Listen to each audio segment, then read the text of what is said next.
Suppose कीजिए हम चलित कुंडली की बात कर रहे हैं, मैं ग्रह एक बार बाहर निकाल दूं सारे।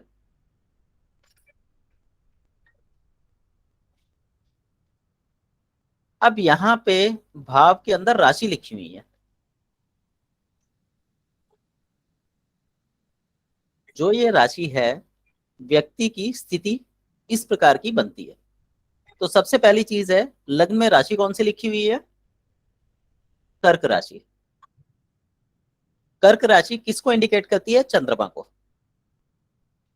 तो ऐसा व्यक्ति चंद्रमा की तरह, कर्क की तरह व्यवहार करेगा। कर्क कौन है? एक केकड़ा जो चलता सीधा है लेकिन तिरछा हो गया, यानी हम उसको देखेंगे वो चल रहा है तो वो अपने हिसाब से सीधा चल रहा है, पर वो तिरछा चलता है, कभी भी कर्क सीधा नहीं चलता। तो सबसे पहली चीज हमने यहाँ पे ये जानी कि ये व्यक्ति जो इसे करना होगा उसके विपरीत दिशा में जाके ये काम करेगा। जो भी ये काम करेगा उसमें सक्सेस पाएगा, क्योंकि उसका चलने का तरीका ही यही है, ये टेढ़े काम करना पसंद करते हैं। ठीक है, पहला पॉइंट। दूसरा सर पॉइंट हम बैड चंद्रमा। नेचर रहेगा सर? जी, नेचर बैड रहेगा सर सब उसमें भी टेढ़े काम करने के? टेढ़े काम करने का मतलब होता है काम को दूसरे तरीके से करेगा, बुरे काम करने से मतलब नहीं है। ओके। हाँ, अब यहाँ का इसका जो स्वामी है वो चंद्रमा है, चंद्रमा एक सौम्य ग्रह है। तो ऐसे व्यक्ति का जीवन सौम्य रहेगा। सौम्य मतलब इजीली उसको अपने जीवन या अपने तन से संबंधित चीजें मिल जाया करेंगी, ज्यादा मेहनत करने की, भाग दौड़ करने की जरूरत नहीं है, पहली चीज। और दूसरी, चंद्रमा सौम्य ग्रह है तो व्यक्ति स्वयं के प्रति सौम्य रहेगा। अब यदि चंद्रमा दूसरे घर में जाके बैठता है, तो दूसरा घर सूर्य का है, पांचवा नंबर लिखा हुआ है, पांचवी राशि है।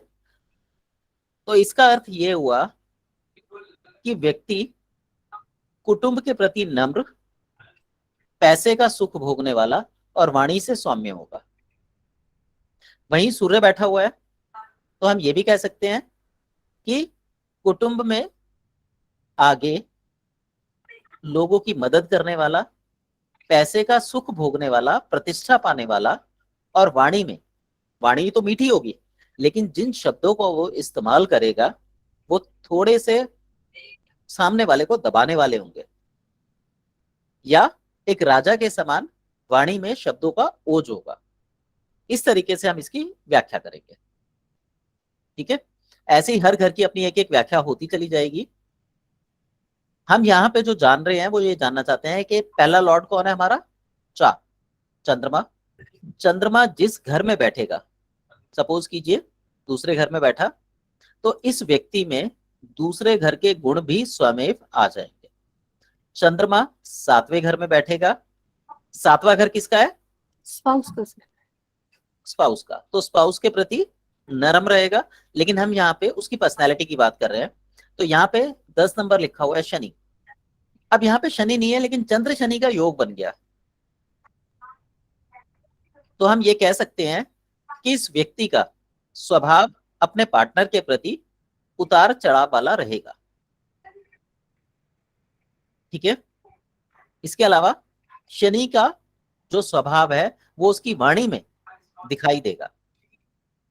बोलेगा सौम्य, क्योंकि चंद्रमा यहाँ पे बैठा हुआ है, ओज होगा उसकी वाणी में, लेकिन स्वभाव कैसा होगा? रूखा होगा। जैसे कुछ लोगों की आपने देखा होगा, वायु जो वाणी होती है बहुत मीठी होती है, बहुत मीठा बोलते हैं, लेकिन जिन शब्दों का वो प्रयोग करते हैं वो कड़वे होते हैं। कटाक्ष से भरी हुई सर, कह सकते हैं। हाँ जी, जैसे कटाक्ष से भरी हुई होती है। कटाक्ष से भरी हुई। तो ऐसा व्यक्ति कटाक्ष से भरी हुई वायु का वाणी का प्रयोग करेगा, प्लस उसकी वाणी में ओज होगा, तो सामने वाला उसके आगे जवाब नहीं दे पाएगा।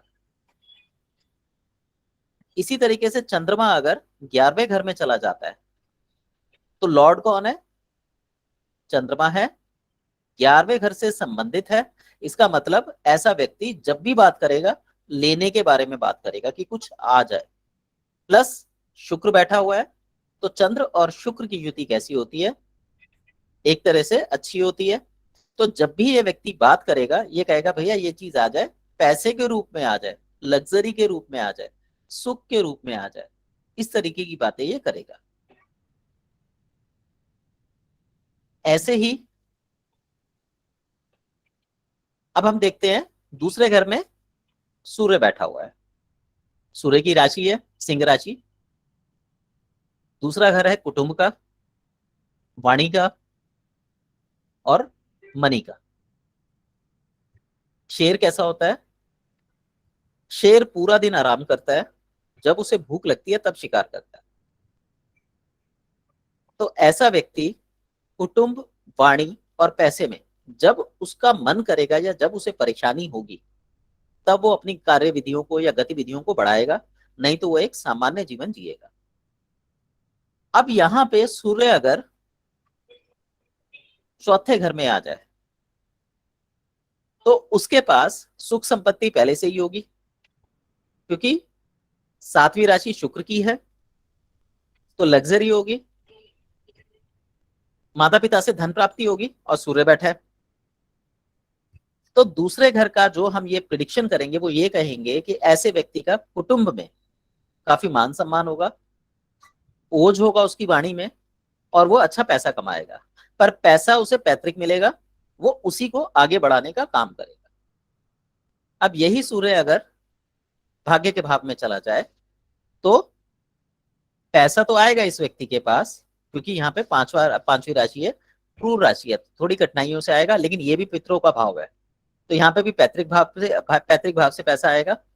व्यक्ति की प्रवृत्ति पैसा कमाने को लेकर धार्मिक होगी, यानी ये गलत तरीके से पैसा नहीं कमाएगा, लंबी यात्राओं से पैसा कमा सकता है, धर्म कर्म के कार्यों से पैसा कमा सकता है, या उसे पैतृक कार्यों से पैसे की प्राप्ति होगी।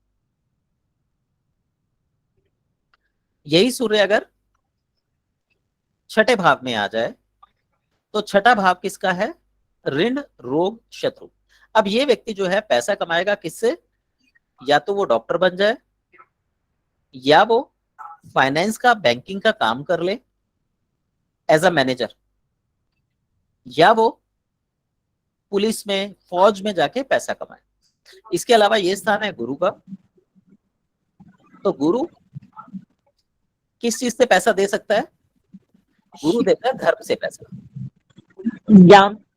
हाँ जी, सर ज्ञान देने से पैसा आ सकता है, ये ज्ञान देगा तो यहाँ पे ये जो तीन चीजें हैं, ऋण, रोग, शत्रु, इनसे संबंधित अगर ज्ञान देगा, ट्रेनिंग देगा, तो इसको पैसा मिलना चालू हो जाएगा। सर लॉयर बन सकता है? लॉयर बन सकता है, लेकिन लॉयर बन के ये फेल हो जाएगा। क्यों होगा सर फेल? लॉयर का काम होता है झूठ को सही और सही को झूठ सिद्ध करना। हाँ जी हाँ जी। गुरु बैठा है, तो झूठ नहीं बोल गुरु रहा। है तो गुरु झूठ नहीं बोल पाएगा। झूठ नहीं बोल पाएगा, और बोलेगा तो वो ओज के साथ बोलेगा, जिसकी वजह से वो तुरंत पकड़ में आ जाएगा कि ये झूठ बोल रहा है। जी। सर अगर सूर्य बैठे तो गवर्नमेंट जॉब में भी जा सकते हैं? अगर ऋण, रोग, शत्रु है, गवर्नमेंट जॉब में जा सकता है, वो हम यहाँ से देखेंगे। गवर्नमेंट जॉब के लिए हम लोग देखते हैं 10वां घर, 11वां घर, और साथ में जॉब है तो छठा घर। ठीक है, और पैसे का घर तो देखेंगे कि वहां से उसे लाभ होगा या नहीं होगा। चलिए, अब हम देखते हैं तीसरा घर। तीसरा घर होता है पराक्रम का, जहां पे बुध बैठा हुआ है। बुध एक ड्युअलिटी का ग्रह है, बुद्धि का ग्रह है। तो यहाँ पे इस व्यक्ति को जो पैसा मिलेगा वो मिलेगा बुद्धि लगाने से। अब बुद्धि मान लीजिए 12वें घर में बैठी है, बुध जो है 12वें घर में बैठा है, तो बताइए कहां से पैसा आ सकता है इस व्यक्ति को? कहां? सर विदेश में विदेश से आ सकता है सर। विदेश से हॉस्पिटल में काम करे, जी जेल में काम करे, या मैम, योगा मेडिटेशन से भी पैसा आ सकता है, मेडिटेशन का टीचर। जी। अब यही बुध अगर 5वें घर में आ जाए तो कहां से पैसा आएगा? सर एजुकेशन से भी आ सकता है, वो टीचर बन के एजुकेशन कर दे बच्चों को। सॉरी, यहाँ पे पैसा शब्द गलत शब्द बोल गया। हाँ सर, वो मेरे को पूछने से थर्ड हाउस से तो पैसा ही नहीं आता, एफर्ट करेगा यहाँ पे तो। एफर्ट्स करेगा वो, यहाँ पे कहाँ पे Yes. करेगा? तो 5वें घर में, तो एजुकेशन में एफर्ट्स करेगा, यस सर। बच्चों को बनाए रखने के लिए एफर्ट्स करेगा, तो यहाँ पे उसकी मेहनत को शो करेगा वो। ठीक है। सर चौथा घर शुक्र बैठा हुआ है, यानी उसको लग्जरी मिलेगी। कहां से मिलेगी? इंसेस्टर प्रॉपर्टी मिल जाएगी सर, या स्पाउस के वहां से मिल जाएगी? फैमिली से। हाँ जी, सर फैमिली से प्रॉपर्टी मिलेगी, फोर्थ हाउस फैमिली का आता है ना sir. Fourth sir house family का है, मैटरनल फैमिली से तो प्रॉपर्टी maternal- मिल सकती है जी, लेकिन शुक्र बैठ गया है अष्टम भाव ओके में। सर अच्छा ओके। अष्टम भाव का शुक्र जो है पीड़ा दे देगा, फैमिली से Yes. प्रॉपर्टी होगी पर मिलेगी नहीं, सर मिल के भी चल गया, अगर मिल भी गई तो चली जाएगी। मिलके भी चली जाएगी। तो अगर हमें इस प्रॉपर्टी को रोकना हो तो हमें क्या करना होगा? सर शुक्र के उपाय। उपाय की बात हमने नहीं करनी, हमने अलाइनमेंट की बात करनी है। Okay sir. सोचिए सर एट्थ हाउस के काम करवा दो इसको। जी, इसको एथ हाउस के काम करा दीजिए। अगर आप इसको एथ हाउस के काम कराएंगे तो एथ हाउस के काम क्या क्या है? सर LIC में जा सकता है, मेडिकल गुप्त, कोई भी गुप्त, रिसर्च में। रिसर्च में जा सकता है, गुप्त उसमें जा सकता है, लेकिन साथ साथ यहाँ देखिए शनि भी बैठा हुआ है। Yes sir. ऐसी कंडीशन में आप कौन सा काम कराएंगे? क्योंकि इन छोटी छोटी चीजों को हम इग्नोर नहीं कर सकते, अगर इनको इग्नोर करेंगे तो दिक्कतें आएंगी, प्रिडिक्शंस गलत हो सकती है। तो शनि और शुक्र का मेल है, दोनों ही पापी ग्रह हैं। Yes sir. हम इसको ये भी तो कह सकते हैं डाका डाल ले बैंक में जाके, तब भी पैसा आ जाएगा। यस सर, नेगेटिव होगी। हाँ जी, तो पैसा तो आएगा, लेकिन तो यहाँ यस पे सर। अगर शनि बैठा हुआ है और शुक्र बैठा हुआ है तो हम क्या बोलेंगे उसको, क्या काम करे कि उसके पास पैसा भी आए और जो उसकी प्रॉपर्टी में डिस्प्यूट्स हैं या दिक्कतें हैं वो भी खत्म हो जाए। ऐसा कोई उपाय नहीं देना, अलाइनमेंट करनी है ताकि वो भी क्लियर हो जाए, ये भी क्लियर हो जाए। दो सर, नंबर शनि का के काम काम कर सकता कराने है, हैं उसको। जैसे प्रॉपर्टी का 2 नंबर का काम कर सकता है, जैसे डिस्ट्रीब्यूट प्रॉपर्टी होती है उसको खरीदना बेचना। जी वेरी गुड। अब प्रॉपर्टी आपकी बनी बनाई होगी या जमीन होगी? जमीन हो सकती है नहीं सर। सर, बिनी बनाई होगी, वीनस है। मैम शनि भी बैठा हुआ है, ओके सर। अगर ये बनी बनाई प्रॉपर्टी में काम करेगा तो उसे प्रॉफिट कम होगा, यस लेकिन अगर जमीन में काम करेगा तो प्रॉफिट ज्यादा होगा। Sir yes. प्लॉट लेके बना के बेच सकता है? नहीं बिल्कुल नहीं, बनाने के लिए आपको मंगल भी देखना पड़ेगा। सर जो प्रॉपर्टी लैंड होता है वो मंगल होता है या सैटर्न होता है, मतलब शनि होता है? देखिए जो लैंड है वो शनि से देखी जाएगी, बनाने का काम मंगल से देखा जाएगा, क्योंकि वहां पे पराक्रम करना होगा। कहीं कहीं आपको ये भी जी। वर्णन मिलेगा कि मंगल खाली जमीन है, उस पे बनाने का काम शनि का है। हाँ जी सर, ऐसा सुना है। हाँ जी, सर मैंने तो ऐसे ही सुना, जो ये मेरी रोड़ी बदरपुर ये होते हैं, शनि का काम होता है, शनि की चीजें होती है, तो सर इसलिए पूछो। जी लेकिन यहाँ पे एक चीज का हमें ध्यान रखना है। देखिए हर एक के अपने अपने सूत्र हैं, मेरा सूत्र ये कहता है कोई भी चीज ना तो अच्छी है ना बुरी है, उसके अपने कुछ हिस्से हैं या कारक तत्व हैं, और हर चीज में हर चीज का वास है। अगर मंगल जमीन है तो जमीन में भी रोड़ी पत्थर कंकड़ मिट्टी सब होता है, तो वही चीजें शनि की भी बन जाती हैं। तो कहाँ हम मंगल की व्याख्या करेंगे, कहाँ हम शनि की व्याख्या करेंगे, तो वहां हमने अपनी जरूरत के हिसाब से उसको बैठाना है। पर जब हम प्रयोग करें तो हमने दूसरे ग्रह का ध्यान रखना है। तो अब हम यहाँ पे मंगल देख लेते हैं, मंगल कहाँ पे है? अगर मान लीजिए मंगल बैठा है इस घर में, तो ऐसी कंडीशन में हम क्या कहेंगे कि मकान बना के बेच सकता है। मंगल बैठा है लगन में, हम क्या कहेंगे कि ऐसा व्यक्ति अपना जब भी काम करे लाल रंग का टीका लगा के निकले और काम करे, पर मकान बनाने की बजाय बने बनाए खरीदे और वैसे ही बेचे, उसमें इनबिल्ट प्रोसेस कुछ भी ना करे, पैसा ना लगाए।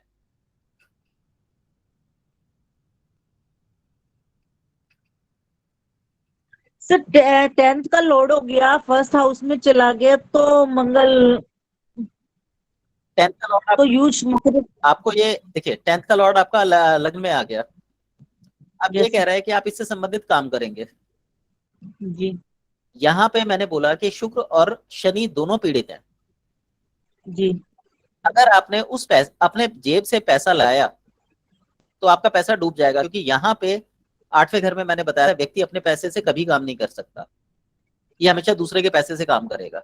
सर आपका कहने का मतलब है कि प्रॉपर्टी को जैसे खरीदते हैं तो मतलब अपने नाम रजिस्ट्री ना करा के बीच में ही बेच देते हैं, डीलर खाते हैं पैसे। वही काम वो- करना होगा। 8वें घर का शनि कभी भी आपको प्रॉपर्टी बिल्ड करने की अनुमति नहीं देगा, अगर बिल्ड करेंगे तो नुकसान पहुंचा जाएगा। जी सर। ये दूसरे के पैसे का काम है। हाँ, आप ये कर सकते हो, आपने जमीन खरीदी, दूसरे से पैसा लगवा के जमीन बनवाई और आपने बेच दी, जो प्रॉफिट आया वो आपने, जो भी आपका शेयर बना उस हिसाब से बांट ली। Commission base. हम्म जी सर। चलिए, ये कॉन्सेप्ट क्लियर हो गया? किसी को कोई डाउट है तो पूछ लीजिए। सर इसमें लोहे का काम और कबाड़ का काम भी कर सकते हैं? पूनम जी, कबाड़ का काम करने के लिए हमें शनि की स्थिति देखनी होगी, प्लेसमेंट की। कबाड़ का काम आपका फ्रंट का काम है, इसमें छुपा हुआ कुछ नहीं होता। अच्छा, और छुपा आठवां हुआ घर काम आपको करते हैं। हमेशा छुपे हुए घर के लिए, हाँ जी, यहाँ पे आप अगर काम अच्छा, के लिए प्रेफरेंस करेंगे तो मंगल का काम है, क्योंकि 10वें घर में मंगल बैठा हुआ है। 10वें घर का स्वामी मंगल है ना, हाँ जी। तो आपने मंगल से संबंधित कार्य करवाना है।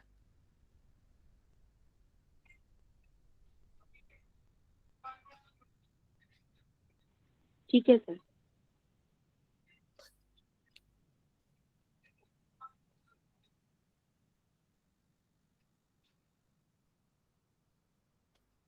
चलिए, हम लोग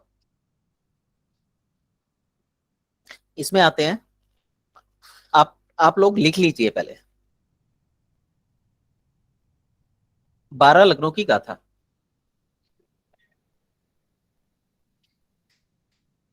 सबसे पहले हमें ये क्लियर होना चाहिए कौन सी राशि है, तो पहला घर ये किसका है? मेष राशि का। तो इसे हम बोलेंगे मेष लग्न की कुंडली।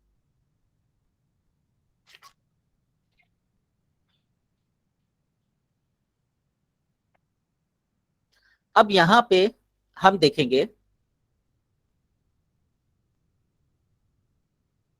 कि हमारे जो ग्रह हैं वो त्रिक भाव में बैठे हैं, त्रिकोण भाव में बैठे हैं, विष्णु भाव में बैठे हैं, लक्ष्मी भाव में बैठे हैं, किस भाव में बैठे हैं और किस प्रकार का फल क्रिएट करेंगे। तो सबसे पहले हमें ये पता होना चाहिए कौन कौन से भाव हैं। ये मैं लिखवा चुका हूं, मैं एक बार फिर से रिपीट कर देता हूं। पहला, चौथा, सातवां, 10वां, इसको हम केंद्र भाव बोलते हैं।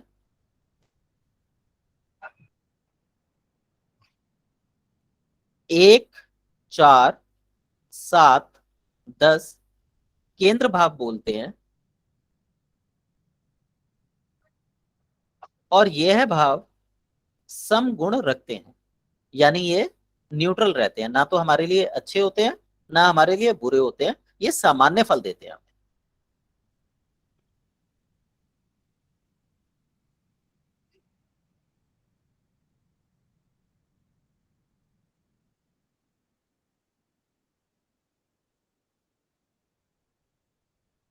इन भावों को विष्णु स्थान भी बोला जाता है।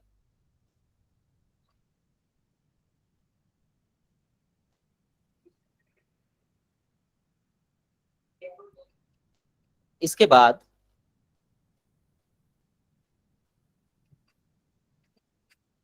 5 और 9,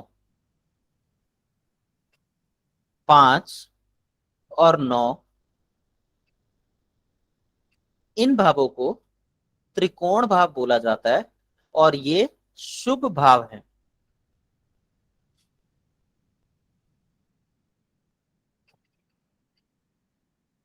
इन भावों को लक्ष्मी भाव भी बोला जाता है।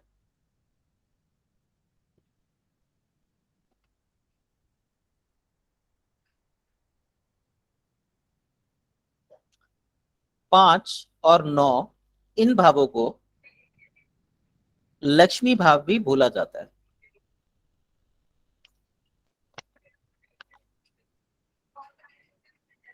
इसके बाद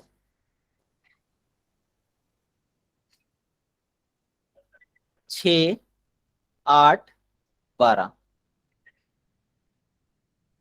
6, 8, 12 ये अशुभ भाव हैं।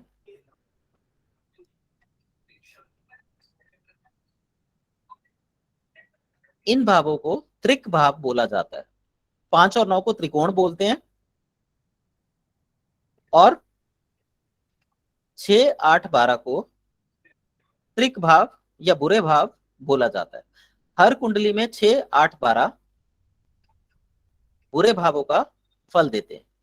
यदि हम इनको अलाइन करना सीख जाएं तो कुंडली बहुत अच्छी बन जाती है। ये घर ही हमारी कमजोरी है, और अगर हम अपनी कमजोरी को ताकत में बदल लें तो कुंडली के बहुत सारे दोष खत्म हो जाते हैं। इसके बाद बचे दूसरा, तीसरा और 11वां भाव। ये भाव तटस्थ भाव हैं। 2, 3, 11 तटस्थ भाव हैं। ये कहते हैं कि हमारी जो दूसरी राशि जहां बैठेगी हम उनके अनुरूप फल देंगे। 2, 3, 11 तटस्थ भाव हैं। ये कहते हैं कि हमारी दूसरी राशि जहां बैठेगी हम वैसा फल देंगे।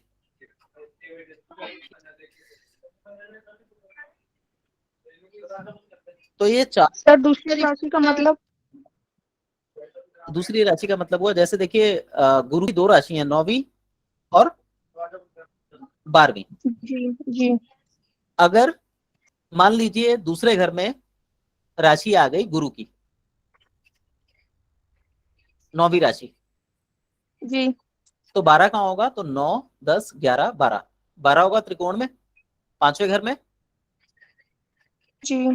तो अब जब दूसरी राशि यहां बैठी है तो वो कहती है कि जी मैं तो दूसरी राशि जहां बैठी है वैसा फल दूंगी। तो दूसरी राशि बैठी है अच्छे घर में, शुभ घर में, जी तो दूसरा घर भी शुभ हो जाएगा।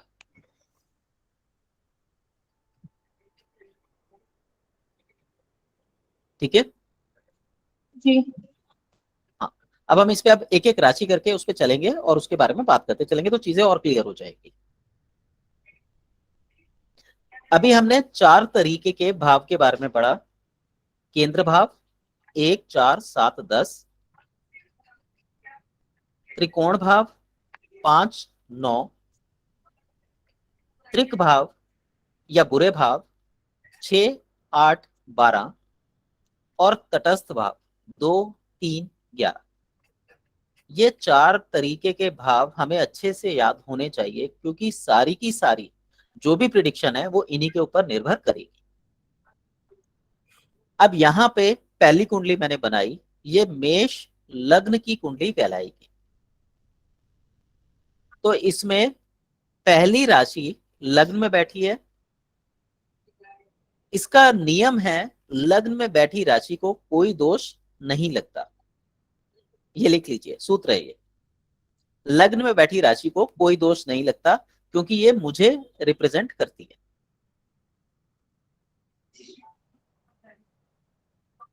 और इसकी जो दूसरी राशि है वो बैठी है 8वें घर में। 8वां घर हमारा कौन सा घर था? त्रिक भाव, बुरा भाव था। तो सामान्य दृष्टिकोण से सूत्र ये लगाया जाता है कि बुराई पर अच्छाई की जीत होती है। अब यहाँ पे लग्न को कोई दोष नहीं लगता, और 8वीं राशि 8वें घर में बैठी है जो अशुभ स्थान है। तो यहाँ पे मंगल शुभ फल देगा या अशुभ फल देगा?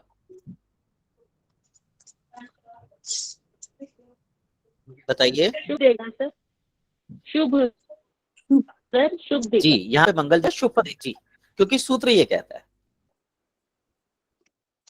ठीक है। अब यहां पर हम लोग 3 कैटेगरी क्रिएट करते हैं, शुभ, अशुभ और सम। इसको बना लो सर आपसे एक बात पूछूं सर? जी। सर जैसे कि यहाँ पे ये मेष लगन की है ना कुंडली, सर अगर हाँ, यहाँ पे सिंह लगन की कुंडली होगी तो सर एक एक करके सारी उसमें कुंडलियों तो पे आएंगे। एक एक करके हम सारी कुंडलियों पे आएंगे, जी क्लियर हो जाएगी आपको चीजें। जी सर, थैंक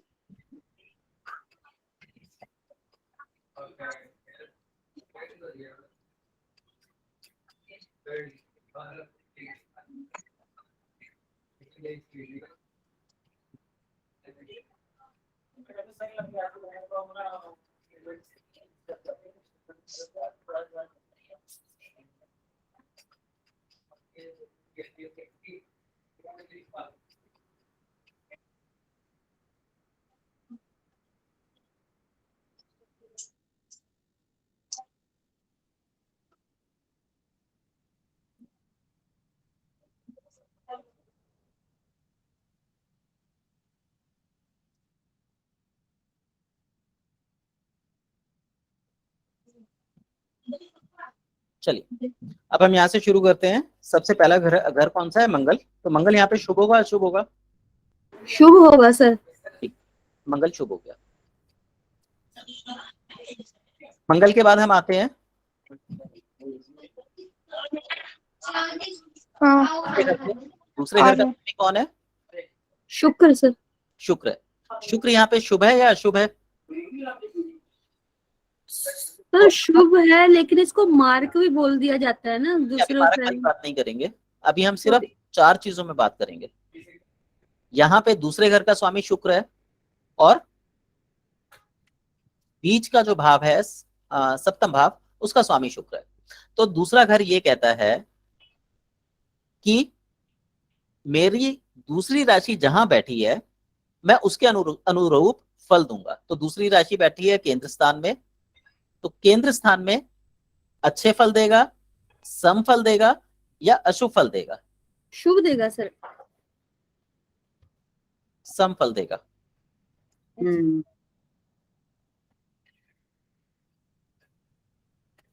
हमारे पास कोई ऑप्शन नहीं है कहने का, जो कुंडली कहेगी हम उसी को मानेंगे। देखिए यहाँ पे ये सम है, यहाँ पे हाँ जी, समूला जो ये देगा वैसा देगा, और केंद्र जो है वो सम फल देता है, हाँ जी, हाँ जी सामान्य फल देता है। तो यहाँ पे वो शुक्र जो है सम फल देगा। जी सर। इसके बाद तीसरी राशि देखें कहाँ बैठी है? थर्ड हाउस में सर। मिथुन, थर्ड हाउस में बैठी है। ये कहता है कि मेरी दूसरी राशि जहां बैठेगी मैं वैसे फल दूंगा। तो यहाँ पे बुध शुभ होगा, अशुभ होगा या तटस्थ या सम होगा? शुभ होगा सर। अशुभ होगा सर। अशुभ होगा यहाँ पे। हाँ जी। ये हमारा सामान्य स्थान था या तटस्थ भाव था, और छठा हमारा अशुभ स्थान है, त्रिक स्थान है, तो यहाँ पे अशुभ होगा। अशुभ होगा।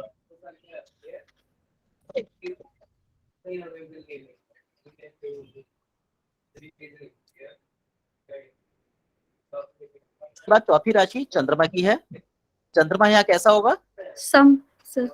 सम।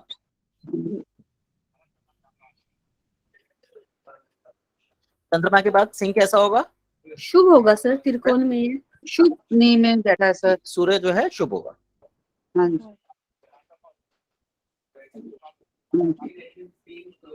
के बाद छठी राशि किसकी है? ये तो हमने कर लिया, 7वीं भी कर ली, 8वीं भी कर ली। अब आते हैं हम 9वीं राशि पे। 9वीं राशि गुरु की है। गुरु त्रिकोण स्थान में बैठा है और गुरु की दूसरी राशि 12वें घर में बैठी हुई है। 12वां घर अशुभ स्थान है, त्रिकोण शुभ स्थान है। इसे हम शुभ मानेंगे अशुभ मानेंगे? शुभ मानेंगे सर।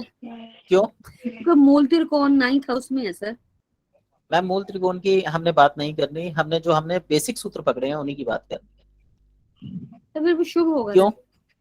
शुभ होगा सर भाग्य स्थान है इसलिए। नहीं, मैंने आपको सूत्र दिया था। त्रिकोण है सर मैं इसलिए। त्रिकोण की बात नहीं करेंगे, हम यहाँ पे त्रिकोण का काम नहीं कर रहे अभी हमारे पास केवल 4 भाव हैं और उसमें हमने शुभ और अशुभ ढूंढने हैं। क्योंकि सर 9वां भाव भी हम इसको लक्ष्मी भाव या शुभ भाव मानते हैं इसलिए। जी, ये 9वां भाव शुभ भाव है, तो 12वां भाव जो है वो आपका अशुभ भाव है। हाँ जी। तो हम इसे अशुभ भी मान सकते हैं, इसे शुभ भी मान सकते हैं, दोनों की पावर बराबर है ना। जी। तो कौन सा भाव सर, माना जाएगा? शुभ माना जाएगा अशुभ माना जाएगा?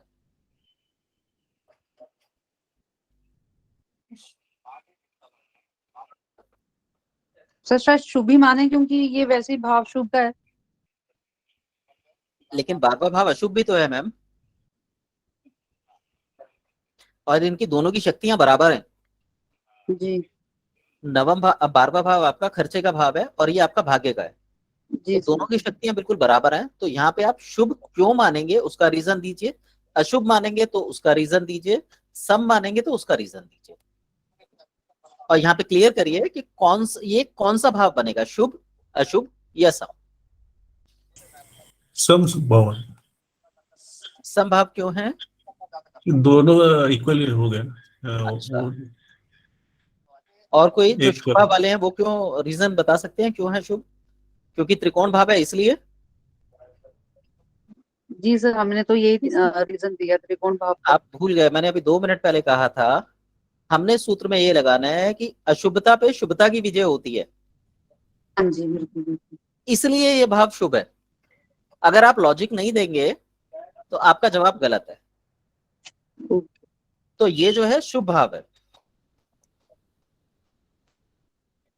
लेकिन आपके पास हर चीज का लॉजिक होना चाहिए। आप ये क्यों बता रहे हैं कि ये शुभ है? सिर्फ त्रिकोण है इसलिए नहीं है शुभ, क्योंकि इसका दूसरा हिस्सा इसके बराबर का है, इसलिए ये शुभ भी है और अशुभ भी है। पर क्योंकि अशुभता पे शुभता की विजय होती है, इसलिए हम इसे शुभ भाव में लिखेंगे। इसके बाद जी। शनि 11वें स्थान का और 10वें स्थान का स्वामी है।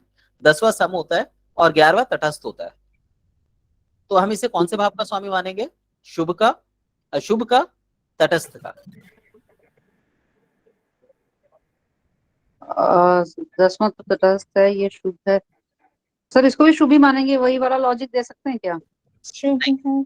इसके लिए वो लॉजिक नहीं लगेगा। वो लॉजिक आपका सिर्फ तभी लगेगा जब अशुभ और शुभ ग्रह की बात हो रही हो। सर ये फिर संभाव रहेगा, क्योंकि केंद्र में वैसे ही 10वां घर जो है वो आपने बताया था कि न्यूट्रल रहते हैं, और 11वां भाव वैसे भी सर तटस्थ भाव है।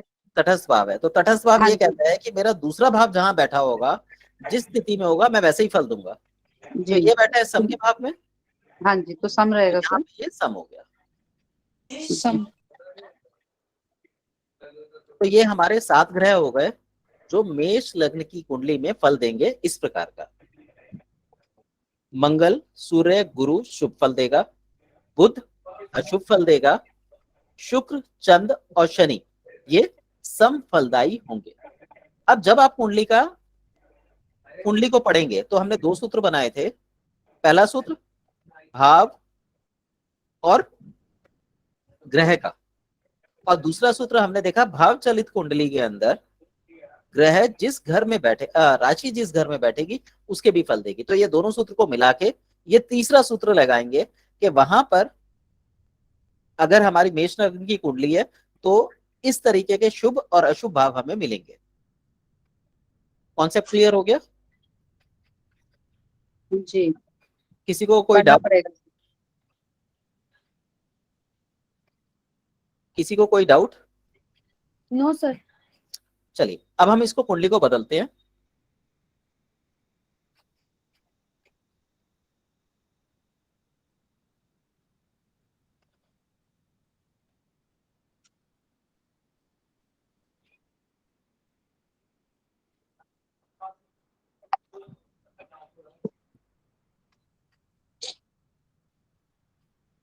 कुंडली पढ़ना बहुत आसान है, बस बच्चों की तरह पढ़िए, सिंपल भाषा में।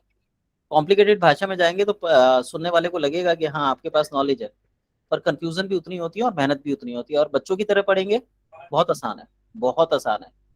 अगर आप ढंग से चीजों को अगर जोड़ सकते हैं बच्चे की तरीके से, तो आप समझिए 1 हफ्ते में जन्म कुंडली देखना सीख जाएंगे और आपकी प्रिडिक्शन जो है 100% है।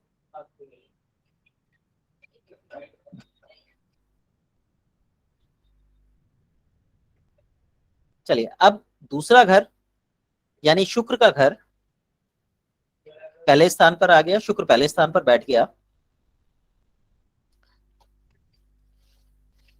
तो यहां पे शुक्र शुभ है, अशुभ है या कैसा है? दूसरी राशि देखिए शुक्र की कहां बैठेगी? सर छठे भाव में बैठेगी सर।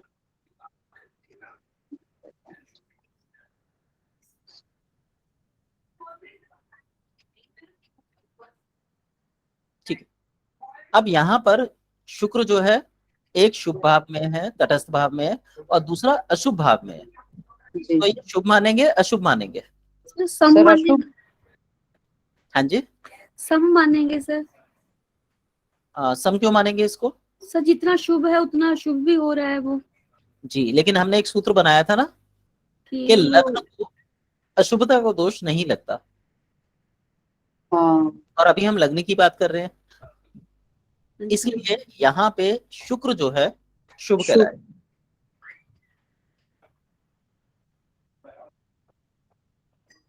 जो भी ग्रह लग्न में आ जाएगा वो हमेशा शुभ रहेगा। दूसरा ग्रह कौन सा बैठेगा? 3 नंबर का बुध।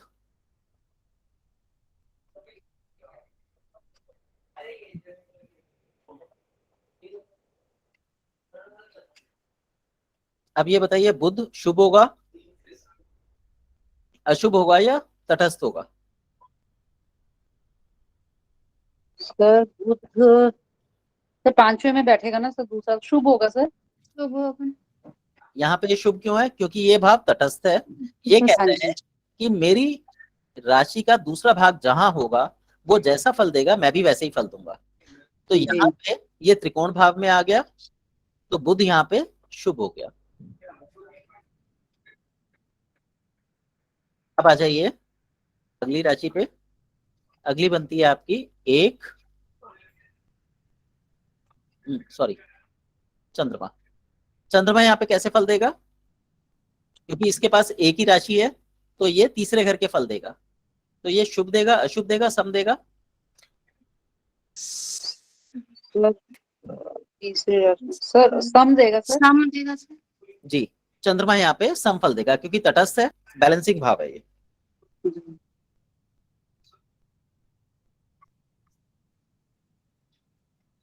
इसके बाद अगला अंक आ जाता है सिंह राशि का। सिंह राशि कैसे फल देगी? सम देगी सर। सर ये शुभ देगी सर। शुभ क्यों देगा? अच्छा नहीं नहीं सर, हाँ जी सेंटर में सर, ये सॉरी मैंने 5 नंबर का 5वां भाव ले लिया सर। सम देगा, हाँ जी सम देगा। इसके बाद 8वां घर आ जाता है और पहली राशि आ जाती है। 8वीं राशि और पहली राशि आ गई। तो यहाँ पे 12वां घर अशुभ है और ये सम है, तो फल कौन सा मिलेगा मंगल का? सम मिलेगा सर। सम मिलेगा सर। सब मिले 12वीं राशि अशुभ है और ये सम है, सम ही मिलेगा सर। सम क्यों मिलेगा?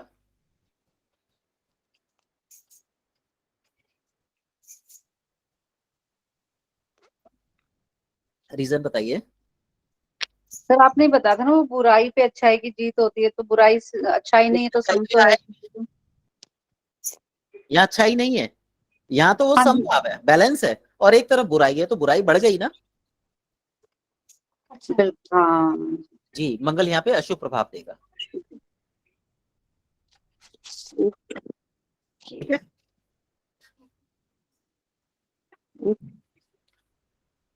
अगली है गुरु की राशि।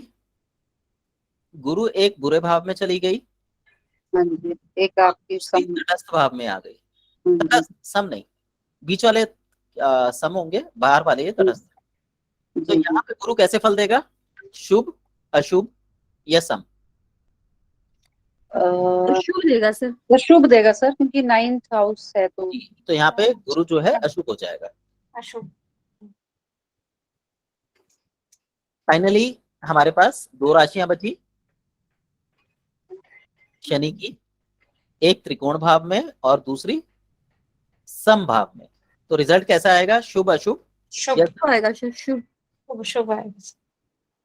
ये हो गई शनि। तो ये हमारी कुंडली कौन सी बनी है?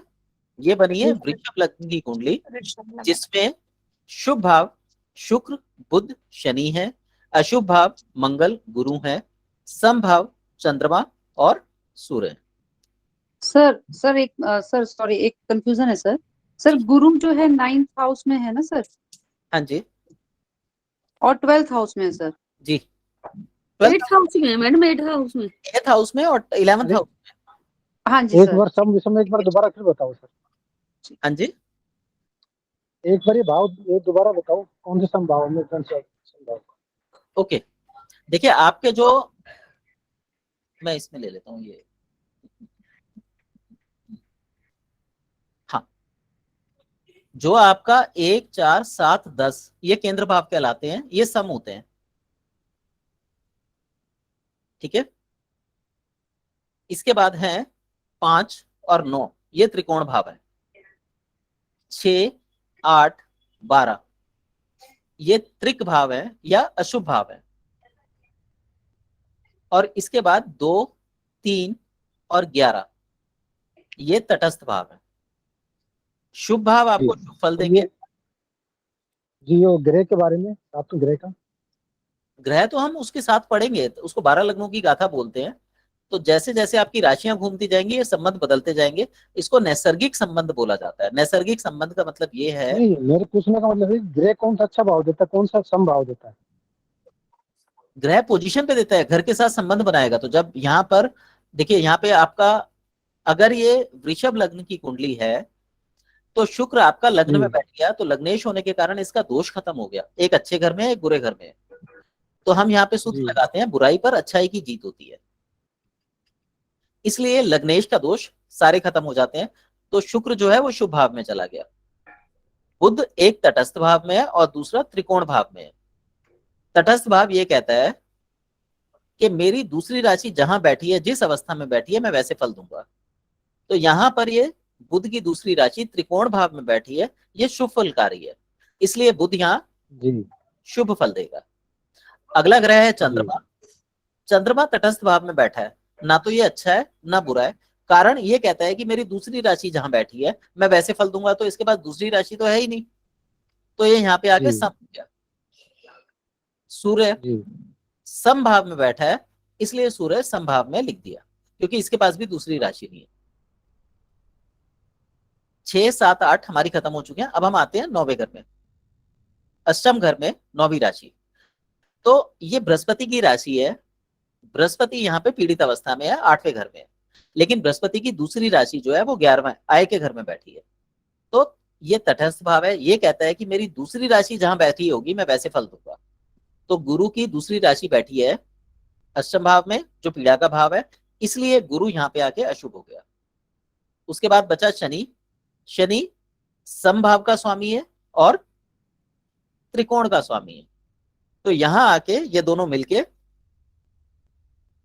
त्रिकोण का फल देंगे, यानी शुभ फल देंगे। तो शनि को हमने शुभ ग्रहों में लिख दिया। ठीक है, जी। इस तरीके से हमने ये वृषभ लग्न की कुंडली बना ली। अब हम बात करते हैं तीसरी कुंडली के, मिथुन की कुंडली।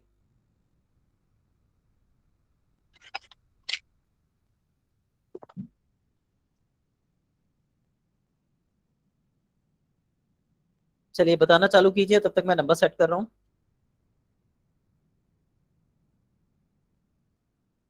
कोई कोशिश करिए। बुध शुभ होगा सर। बुध सम हो हाँ, बुध शुभ शुभ होगा, सम होगा क्या? क्योंकि लग्नेश है तो शुभ होगा वो। अच्छा, चंद्रमा सम होगा सर। चंद्रमा सूर्य भी सम ही होगा। एक मिनट मैम, थोड़ी सी स्पीड धीमे कर लीजिए, मैं लिख भी लूँ ना, ताकि पता रहे। आप लोग कॉपी पे पेन नोट कर लीजिएगा कि गलती ना हो। इसकी इस्तेमाल हम आगे चल के जब ग्रहों की व्याख्या करते हैं तो ये चीज बहुत काम आती है।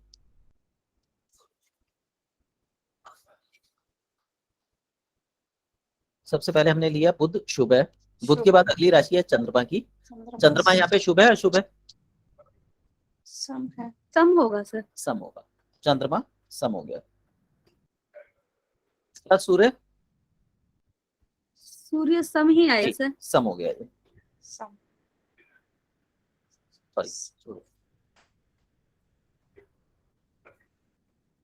घर शुक्र का है, सॉरी बुध की राशि है ये, तो ये हम ले चुके हैं। 7वीं राशि शुक्र की है।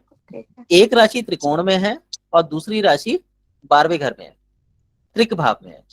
तो ये शुभ है अशुभ है? शुभ है सर। क्यों? त्रिकोण है। बुराई पे अच्छाई की जीत होती है। बुराई, हाँ, जी, सूत्र को साथ साथ दोहराएंगे ना तो याद हो जाती हैं चीजें, बुराई। इसलिए यहाँ पे शुक्र जो है वो शुभ हो गया। अशुभ। शुक्र के बाद आते हैं अगले पे। अगला है गुरु। गुरु एक तटस्थ है और दूसरा एक सम है, दूसरा भी सम है। तो गुरु यहाँ पे कैसा रिजल्ट देगा? सम। समझे। इसके बाद शनि आ गया, एक त्रिकोण में है और एक अष्टम में है।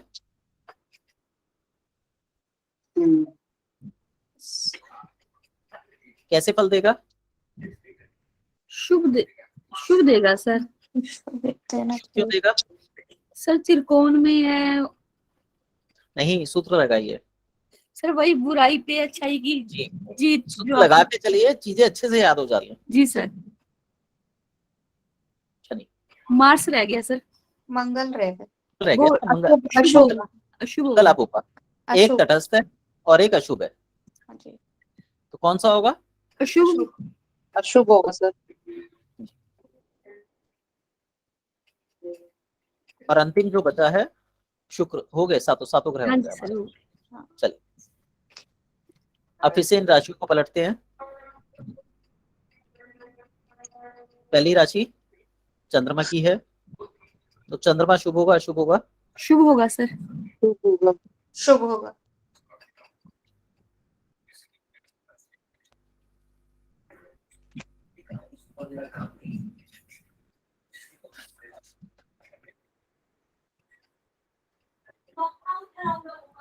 अ,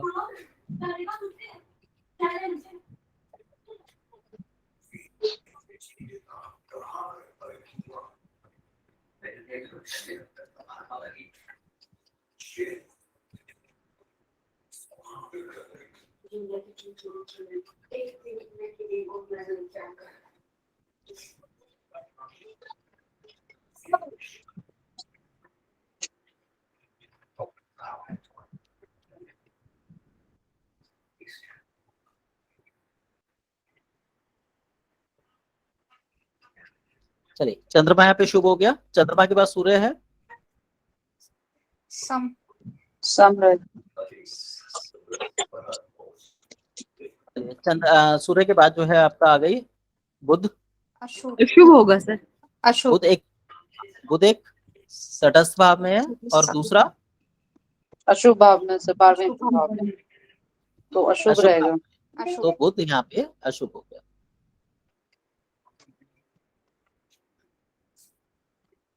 इसके बाद शुक्र यहाँ पे सप्तम भाव में है, अशुभ है सर। चौथे भाव में शुक्र है, और दूसरा शुक्र कहाँ पे बैठा है? 11वें भाव में। ये तटस्थ है और ये सम है, तो रिजल्ट कौन सा देगा?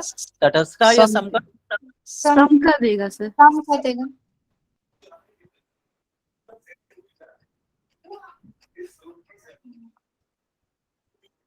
के बाद आ जाइए शुभ होगा मंगल सर। मंगल शुभ है। अब यहाँ पे एक सूत्र लिखिए,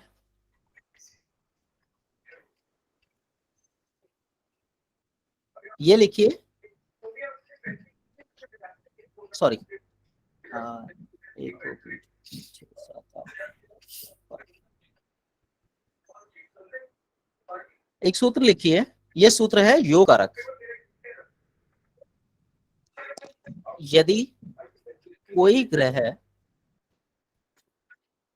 केंद्रस्थ हो और उसकी दूसरी राशि त्रिकोण भाव में हो, तो वो ग्रह योग कारक होता है। योग कर।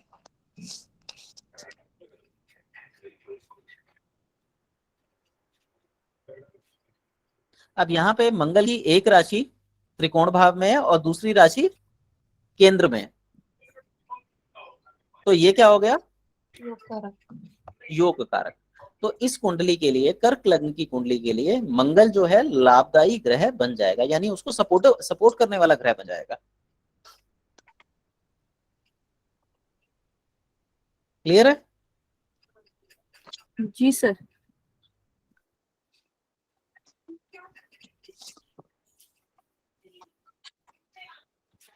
सर 10 मिनट में बता दो। जब कोई ग्रह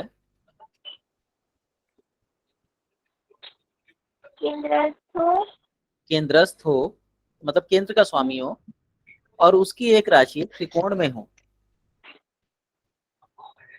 वो घर योग कारक कहलाता है।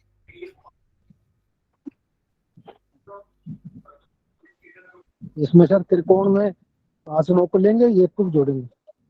हाँ जी, इसमें जब त्रिकोण लेंगे, एक 5 9 के साथ में 5 9 को रखेंगे, एक को जोड़ेंगे। हाँ, एक आपकी या तो त्रिकोण में हो, या तो 5वें घर में हो, या 9वें घर में हो, और एक केंद्र में हो राशि, तो वो योग कारक ग्रह बन जाता है।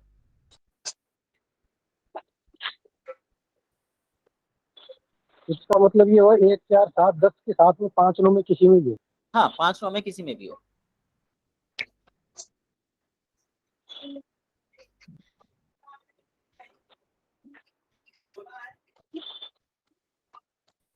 चलिए आगे चलते हैं। गुरु कारक का उत्पत्ति। मतलब क्या हुआ? ये जो है योग कारक का मतलब होता है सपोर्ट करने वाला। भाई या तो हमारे पास शुभ था या अशुभ था या सम था। अब यहाँ पे एक ग्रह और जुड़ गया जो आपकी कुंडली को पीछे से धक्का देगा कि भाई आपका काम नहीं बन रहा तो मैं पीछे खड़ा हूँ। ठीक है। हाँ जी। चलिए अब बात करते हैं गुरु ग्रह की। गुरु 8वें घर का सॉरी 6ठे घर का स्वामी है और त्रिकोण का स्वामी है। तो यहाँ पे शुभ होगा अशुभ होगा? शुभ होगा सर। जी।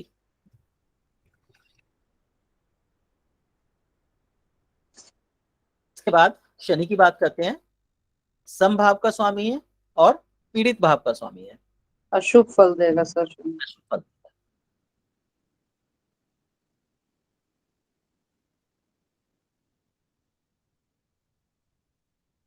इसके बाद मंगल आ गया। मंगल 1 और 8 का स्वामी है। ये योग कारक होने के साथ साथ शुभ फलकारी है या अशुभ है या सम है? शुभ ही सर ये शुभ हो गया ना। शुभ। जी 9वें भाव का स्वामी हो गया ना हाँ अष्टम जी। उससे, तो ये शुभ हो गया। ठीक है, ये हमारी कर्क लग्न की कुंडली है जिसमें शुभ भाव चंद्र गुरु मंगल है, अशुभ भाव बुध और शुक्र शनि है, सम भाव सूर्य और शुक्र है और योग कारक भाव जो है वो मंगल बना रहा है सर। मंगल। ये है मंगल। ठीक है, अब हम अगली कुंडली पे आते हैं। और ये ध्यान रखिएगा ये नैसर्गिक ग्रह होते हैं। अगर हमारे पास प्रिडिक्शन के लिए कोई चीज नहीं है या हम नहीं जानते कि हमें क्या प्रिडिक्ट करना है तो इनकी सहायता से हम आसानी से प्रिडिक्शन दे सकते हैं। प्रिडिक्शन आपकी सत्य निकलेगी और ये बिल्कुल बेसिक में है, तो इसलिए प्रिडिक्शन गलत होने का मतलब ही नहीं है। बेसिक प्रिडिक्शन आपकी 70+ होनी चाहिए। अगर आप इतनी प्रिडिक्शन कर रहे हैं तो आप सही प्रिडिक्शन कर रहे हैं। अब आते हैं अगले पे।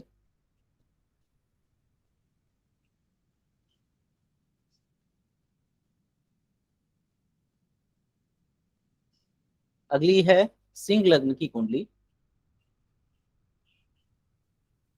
सिंह लग्न की कुंडली में लग्न स्वामी जो है वो सूर्य। सूर्य है।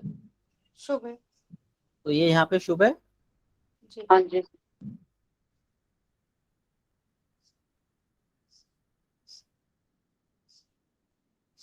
तो लग्न स्वामी हमेशा शुभ होगा? लग्न स्वामी हमेशा शुभ होगा। अगर मैं आपसे पूछूं कि जब हम अपने बारे में बात करते हैं तो हम बुराई चाहते हैं अच्छाई चाहते हैं? तो अच्छी अच्छी बातें करते हैं। तो लग्न हमारे खुद का स्वरूप है ना।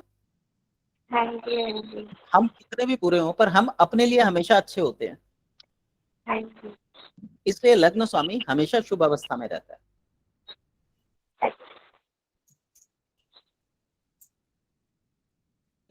अब हम बात करते हैं बुध की। बुध का दूसरा घर तटस्थ है और 11वां घर भी 11वां घर तटस्थ भी तटस्थ है। तो हम इसको क्या कहेंगे? सम शुभ अशुभ। सम कहेंगे सर। ये हो गया सम।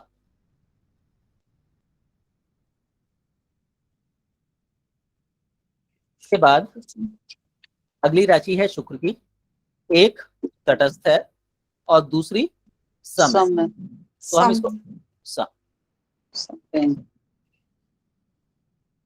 इसके बाद अगला आ गया मंगल का। एक शुभ है और दूसरी त्रिकोण है। सर एक सम त्रिकोण है, दूसरी त्रिकोण योग है। कारक है। ये शुभ हो गई और साथ में योग कारक हो गई। योग कारक। हाँ जी।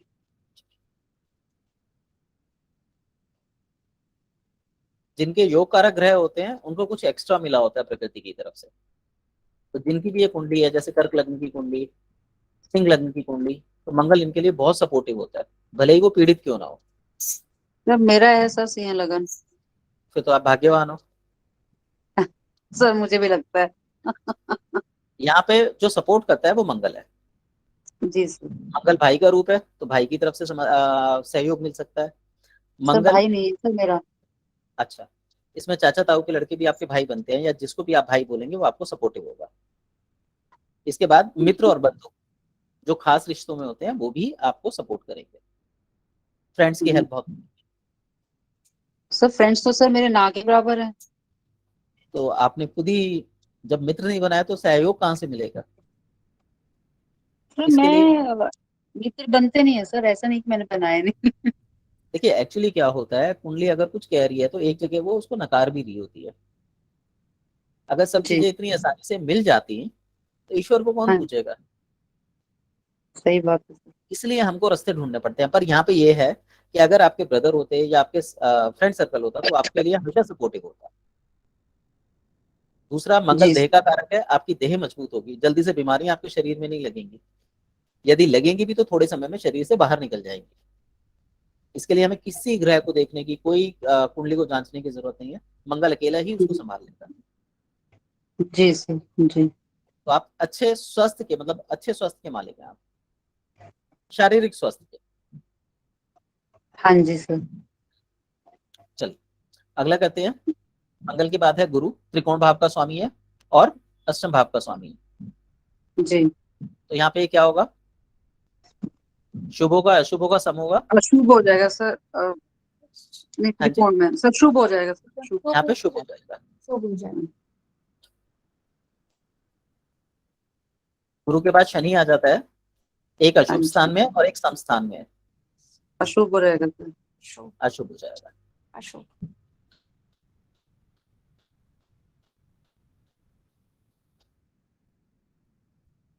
बाद मंगल योग कारक हो गया यहाँ से, बाकी ये कुंडली हो गई, 7 ग्रह हो गए। क्लियर है। यस। जी सर। आगे कुंडली बनाने की जरूरत है, आप लोग बना लेंगे। सर कोशिश करेंगे सर बनाने की। सर बना लेंगे। हाँ जी बोलिए। सर बना के आपको ग्रुप में डाल देंगे सर। तो ठीक है, आप लोग भी होमवर्क कीजिए ताकि आप लोगों सर को, होमवर्क नहीं सर, ये होमवर्क है ना।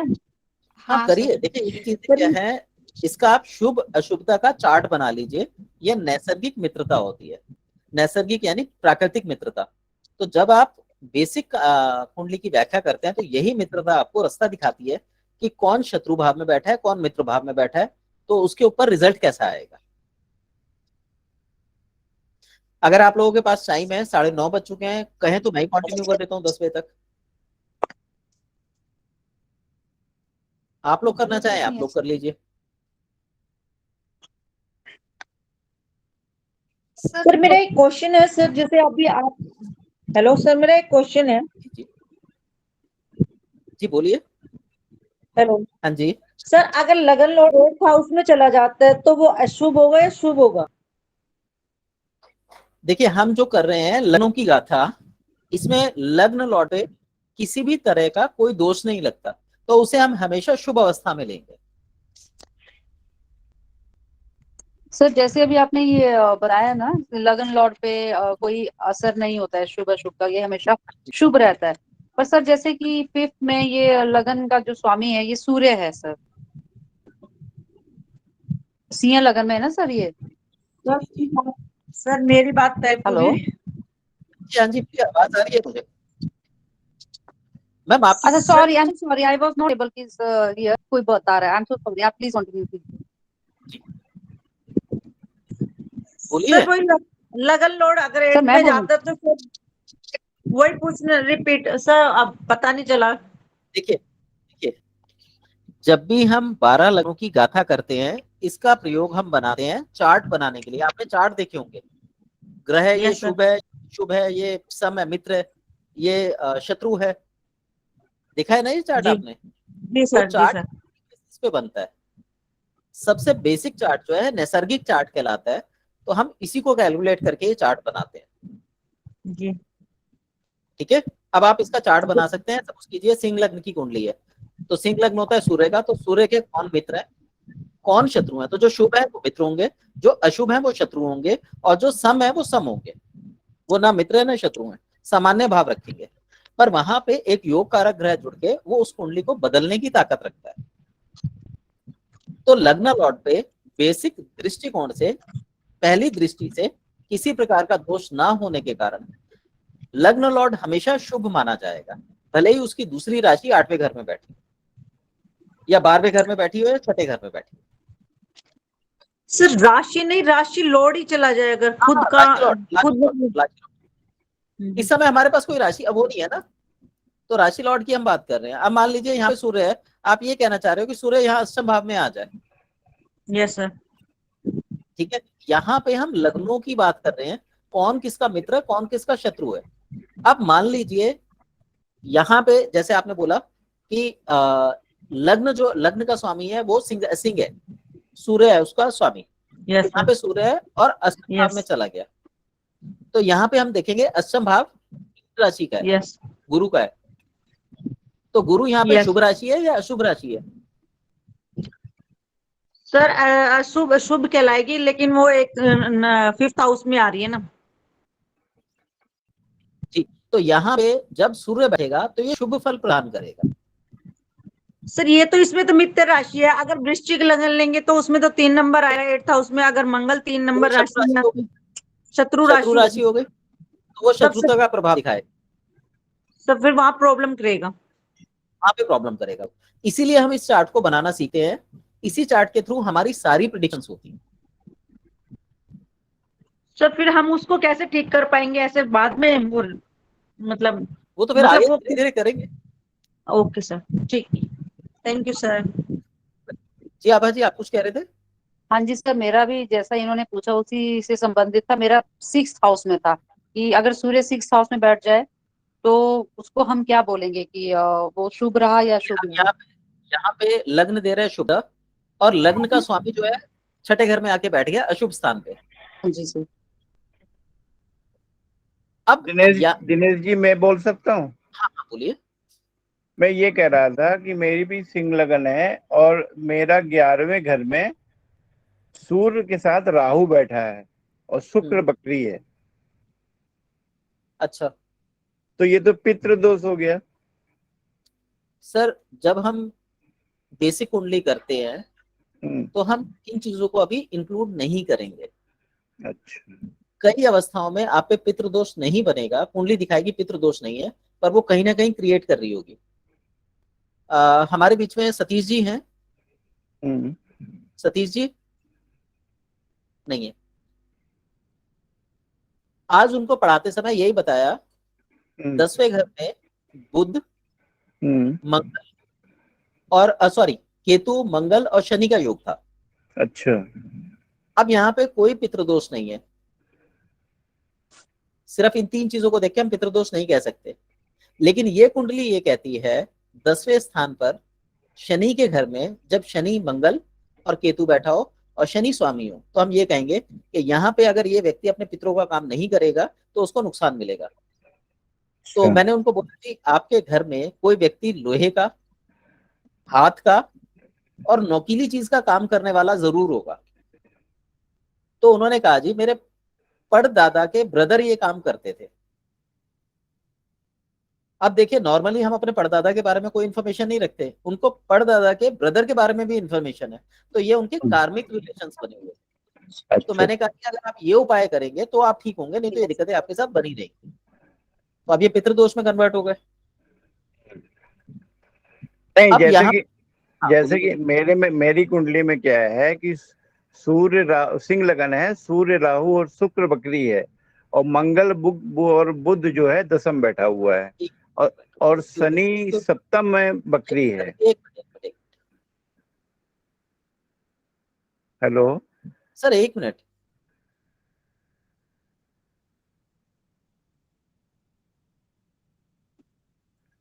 हाँ जी, अब बताइए कौन कौन से ग्रह कहाँ बैठे? सिंह लगन है, चंद्रमा तीसरे है, चंद्रमा तीसरे है, केतु पंचम है, केतु तो हमने बनाए नहीं थे। और दूसरे ग्रह बताइए, अभी बनाता हूँ। शनि बकरी है सप्तम में, बृहस्पति आपका शनि सप्तम में है। शनि सप्तम में बकरी है हम्म, कुंभ का, और बृहस्पति नवम में है, मंगल और बृहस्पति नवम में नवम में है, और मंगल बुध जो है वो दशम में है, सूर्य राहु और शुक्र बकरी ये 11वें घर में है, और बुध की महादशा चल रही है, बुध में बुध है। सर महादशा पे तो अभी हम गए भी नहीं। हाँ, माने ये स्टेटस है इस समय का प्रेजेंट।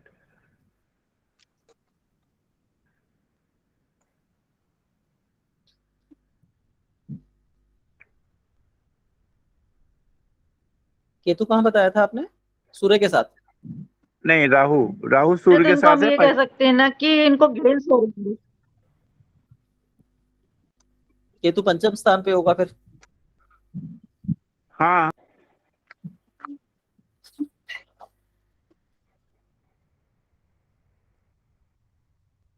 जी, अभी आप कौन बोले थे? सुशील दुबे। लेडी बोलिए। सर मैं चंचल। जी, चंचल जी बोलिए।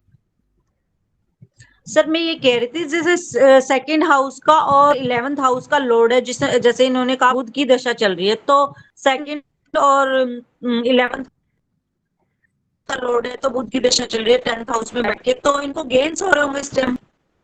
देखिए, हम इस बारे में भी कोई बात नहीं करेंगे, आप अभी बहुत आगे चल रहे हैं। हम अपना बेसिक कुंडली पे, हम बेसिक कुंडली के हिसाब से ही बातचीत करेंगे, ठीक है? अच्छा, आपकी उम्र कितनी है? ठीक, 58। देश काल और परिस्थिति का ध्यान रखते हुए ही हमें लग्न कुंडली की व्याख्या करनी है। केवल लग्न कुंडली से हम किसी के बारे में सिर्फ ये बता सकते हैं कि आपके साथ ऐसा होना लिखा गया है। होगा, कब होगा, ये दो अलग अलग बातें हैं। तो यहाँ पे हम ये कहते हैं कि आपके साथ ये होगा, लेकिन कब होगा के लिए हम महादशा देखेंगे, जैसा अभी चंचल जी ने बताया। अब आपका जो सवाल है, जैसे आपने कहा कि पितृदोष है, तो यहाँ पे पितृदोष आपने किससे लिया? राहु और सूर्य से पितृदोष उठा लिया। हाँ, ठीक है। हाँ। ऐसे कभी भी दोष मत लीजिए। पितृदोष के लिए और भी लक्षण होते हैं, सिर्फ एक दो चीजों के ऊपर हम लोग नहीं बोल सकते कि ये पितृदोष की कुंडली है। जैसे मैंने बताया था, शनि और चंद्रमा, शनि और चंद्रमा अगर बैठते हैं तो विष योग है। किताबों में आपको मत पढ़ा होगा, लेकिन अगर चंद्रमा पूर्णिमा का हो जाए तो वो विष योग भी एक अच्छे योग में कन्वर्ट हो जाता है। इसी प्रकार अगर सूर्य और राहु में अंशों का प्रभाव ज्यादा बदल जाए, सूर्य ज्यादा अंशों का हो, राहु कम अंशों का हो, तो यह प्रभाव जो है राहु का खत्म हो जाएगा, या ये कह लीजिए आंशिक पैतृक दोष या सूर्य ग्रहण दोष बनता है। सूर्य की डिग्री 3-4 डिग्री है। सूर्य 3-4 डिग्री का, और राहु करीब 21, यानी इससे बहुत ज्यादा बलशाली है। हाँ, राहु बलशाली है जी, तो आपको सूर्य के लाभ जो मिलने चाहिए वो मिलेंगे ही नहीं, क्योंकि सूर्य बाल है। हाँ, तो मेरा कभी भी मेरा नाम नहीं होता है। जी, अब यहाँ पे इसी से एक प्रेडिक्शन बनती है। आपके पिताजी का बहुत नाम रहा होगा। मेरे पिताजी का बहुत नाम था। जी, अब ये किससे पता चला? तो ये जो आपने डिग्री बताई उससे पता लगा। आप चाह के भी अपने पिता जितना नाम नहीं कमा सकते, क्योंकि आपके सूर्य के अंश कमजोर हैं। आपके कारण आपके पिता का नाम हुआ था। मेरे कारण पिताजी का नाम हुआ था। जी जी जी जी जी, आपके होने के बाद पिता का नाम हुआ होगा, क्योंकि आपका सूर्य आय के भाव में बैठा है। जब आप हुए हैं उसके बाद पिताजी ने ग्रोथ करी है। जो ग्रोथ आपको मिलनी चाहिए थी वो आपको बचपन में मिली थी। बचपन में प्रतिष्ठा मिलने का कारण नहीं होता, तो आप अपनी क्लास में फर्स्ट आते होंगे, अच्छी परफॉर्मेंस देते होंगे, उस क्षेत्र में आपको थोड़ा बहुत नाम मिलेगा, पर आपकी शक्तियों के कारण या आपके कार्यों के चलते आपके पिताजी का नाम होगा। नहीं, पिताजी का नाम तो असल में पिताजी की भी सिंह लगन थी, उनके लगन में सूर्य और बुध था। वो अभी नहीं है, उनका देहांत हो गया है। लेकिन उनका नाम था, वो पॉपुलरिटी गेन थे। यहाँ पे सारा खेल जो है अंशों का हो जाता है, तो यहाँ पे चीजें बदल जाएंगी। ठीक है, ठीक है। आप कुछ और पूछना चाह रहे हैं? मैं एक चीज, मैं इस समय एक समस्या में पड़ा हुआ हूँ। वो पूछना चाह रहा था, लेकिन आप जो बेसिक की बात कहे तो इसलिए मैं बोल नहीं पाया। सर हम लोग एक्चुअली क्लास के बारे में बात कर रहे हैं। अब इसमें सवाल जवाब करना बहुत मुश्किल होता है और बनता भी नहीं है। हाँ, क्योंकि माने आज की डेट में अभी मैं बहुत बड़े असमंजस में पड़ा हुआ हूँ, तो उसका निदान मेरे को नहीं समझ में आ रहा, मैं क्या फैसला लूं। अच्छा रुकिए 1 मिनट, आपने एज कितनी बताई अपनी? 58। बुद्ध में बुद्ध छोड़ दीजिए, आप मत बोलिए, मत अंतर बोलिए, मत गुरु। बोलिए। 58।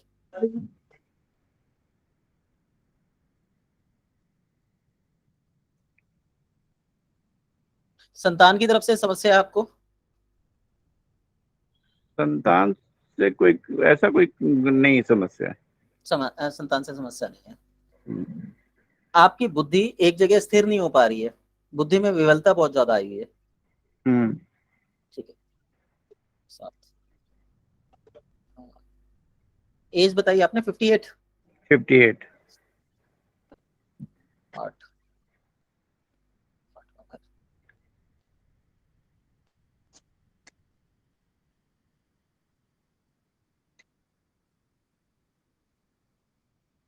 आप काम धंधे को लेकर असमंजस में है? हाँ, इसका उत्तर ये है कि जो आपके पितरों का काम था या जो आपके डीएनए के अंदर रचा बसा हुआ है उसको आपको करिए। जो आपके पितृ होते, मान लीजिए पिता होते, वो क्या काम करते वो काम करिए, आपका हल निकल आएगा। नहीं, मैं ये कह रहा था कि मेरी मेरी एक दुकान है, तो जिसको मेरी वाइफ चला रही है, हाँ जी। और मैं नौकरी कर रहा हूँ। जी। मेरे पास ऑफर आया है, उसमें सैलरी काफी बढ़ जाएगी, तो वो मैं ज्वाइन करूं कि ना करूं, बस ये मेरे पास समस्या है।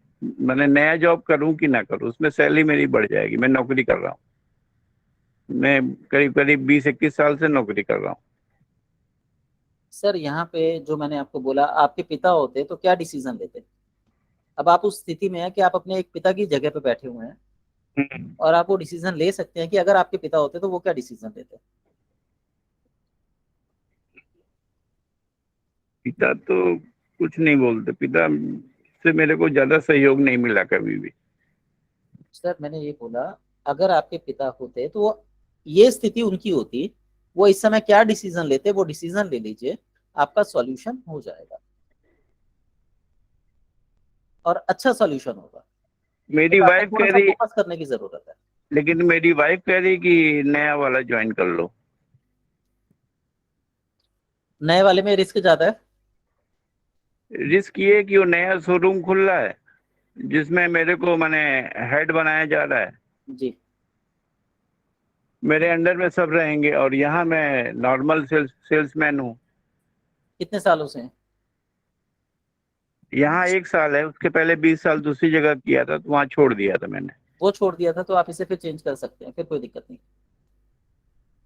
तो इसको चेंज कर लें। कोई मेरा ऐसा तो नहीं हो कि बाद में निगेटिव हो जाए कुछ मेरा, तो फिर अगर निगेटिव हुआ तो मेरी नौकरी खत्म, फिर कहीं नहीं, मेरे को नौकरी नहीं मिलेगी।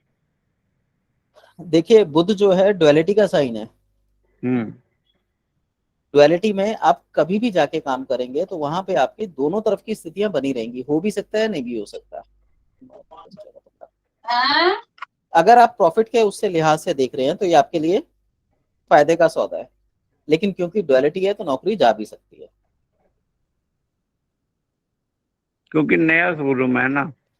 मत जाइए। लेकिन सैलरी मेरी 50% बढ़ रही है।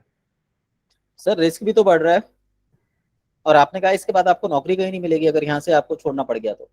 हाँ, फिर ये हो जाएगा ना कि उम्र भी तो हो गई ना, तो फिर कोई और कोई लेगा नहीं।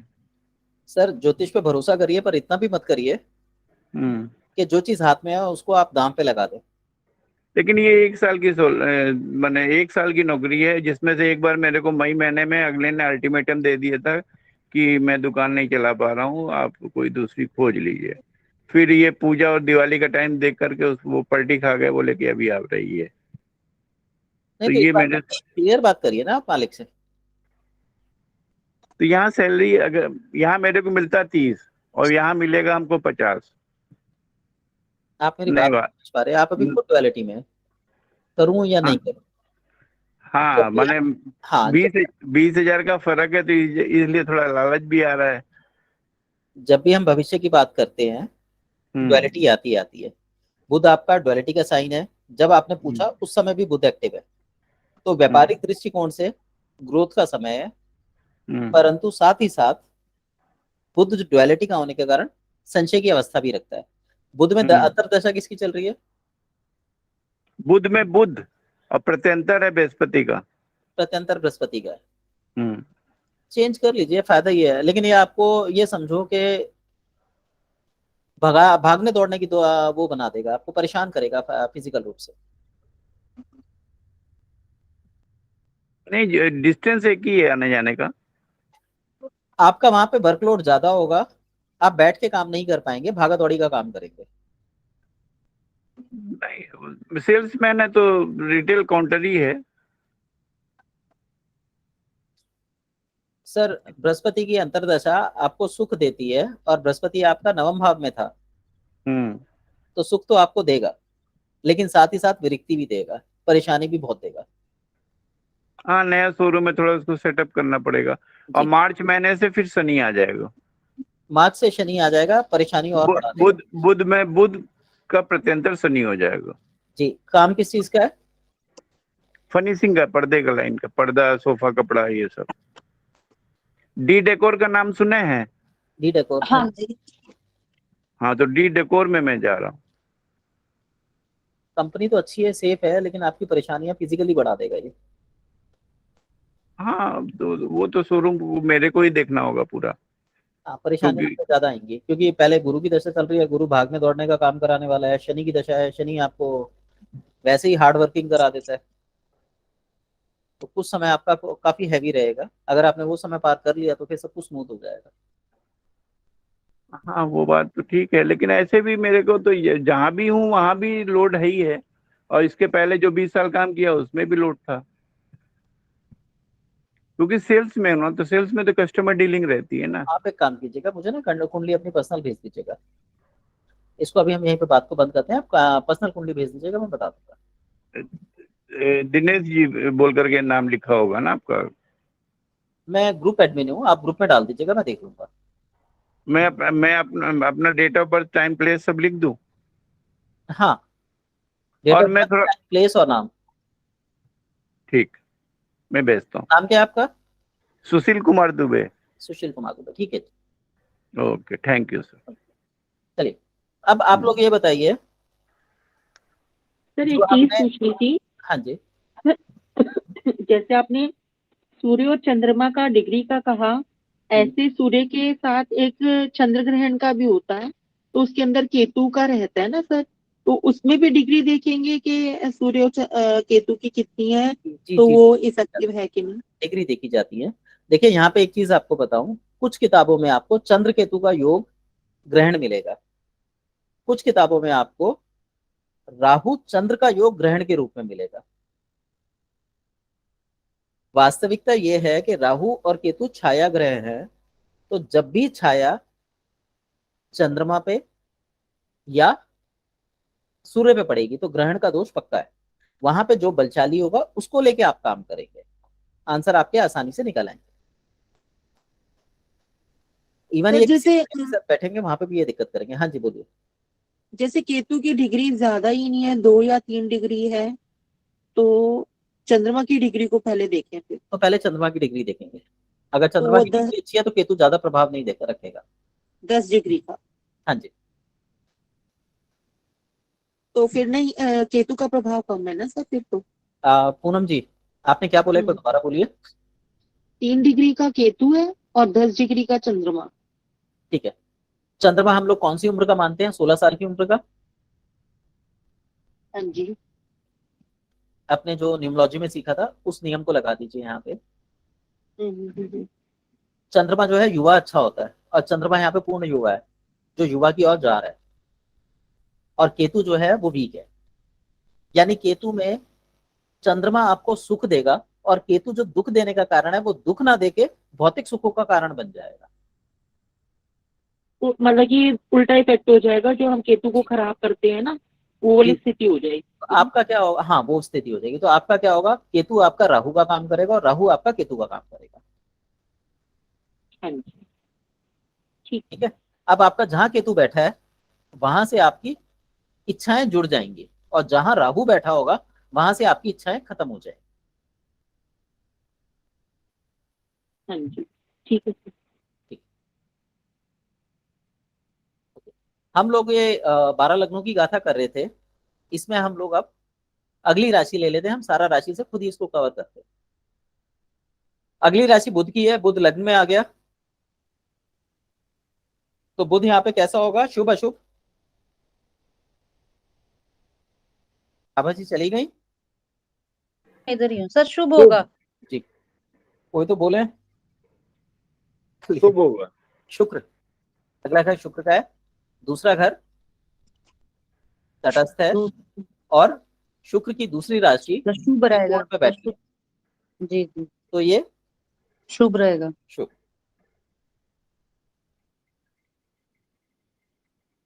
के बाद मंगल आ गया, हाँ जी, तीसरे घर में तटस्थ है, और दूसरा अशुभ भाव में बैठा है। शुभ रहेगा। हाँ जी, अशुभ है सर। अशुभ। उसके बाद बृहस्पति एक केंद्र हाँ में जी, बैठा है, और 12 दूसरा वो भी केंद्र में केंद्र में सम रहेगा सर। सम रहेगा।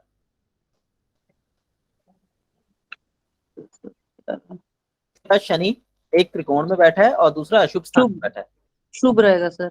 वही बात, सूत्र, बुराई पर अच्छाई की जीत होती है। इसके बाद मंगल हमने ले लिया, मंगल के बाद आ गया शुक्र। 3 4 5, शुक्र ले लिया सर। हाँ 5 हो गए ना, 2 ग्रह रह गए, चंद्रमा और हाँ सूर्य। जी, तो हाँ चंद्रमा जी, हमारा 11वें भाव में बैठा है, तटस्थ है सर। तटस्थ है। तो शुभ है अशुभ है, यह सम है? सर फिर तो सम ही रहेगा सर। सम रहेगा। तो चंद्रमा सम हो गया, जी, और सूर्य अशुभ हो गया सर। सूर्य अशुभ हो गया। हाँ जी, ये छठी कुंडली भी बन गई। हमने जी 6 लग्न कवर कर लिए, 6 लग्न हम नेक्स्ट वीक करेंगे। अब आपका किसी का जी। कोई सवाल हो, जो चीज ना समझ आई हो, जो आज पढ़ा है उससे संबंधित बात कर सकते हैं। हाँ जी सर, मैं वही पूछ रही थी आपसे ना कि आपने जब सिंह लगन की कुंडली बताई, तो मैं वही पूछ रही थी कि अगर वो सूर्य जो है छठे भाव में बैठ जाता है तो फिर उसमें शुभ ही मानेंगे उसको या शुभ मानेंगे? क्योंकि देखिए, जब हम मित्रता देखेंगे, नैसर्गिक मित्रता, उस जी अवस्था में, अच्छा सिंह लग्न की कुंडली को पीछे चली गई, यहाँ पे आपका 5 आ जाएगा, और यहाँ पे आपका 10 आ जाएगा। नहीं छेड़ रहा, सिर्फ 2 अंक बदले हैं मैंने, ऐसा ही है। जी जी, हाँ जी सर, ऐसा ही है। 5 और 10, हाँ जी।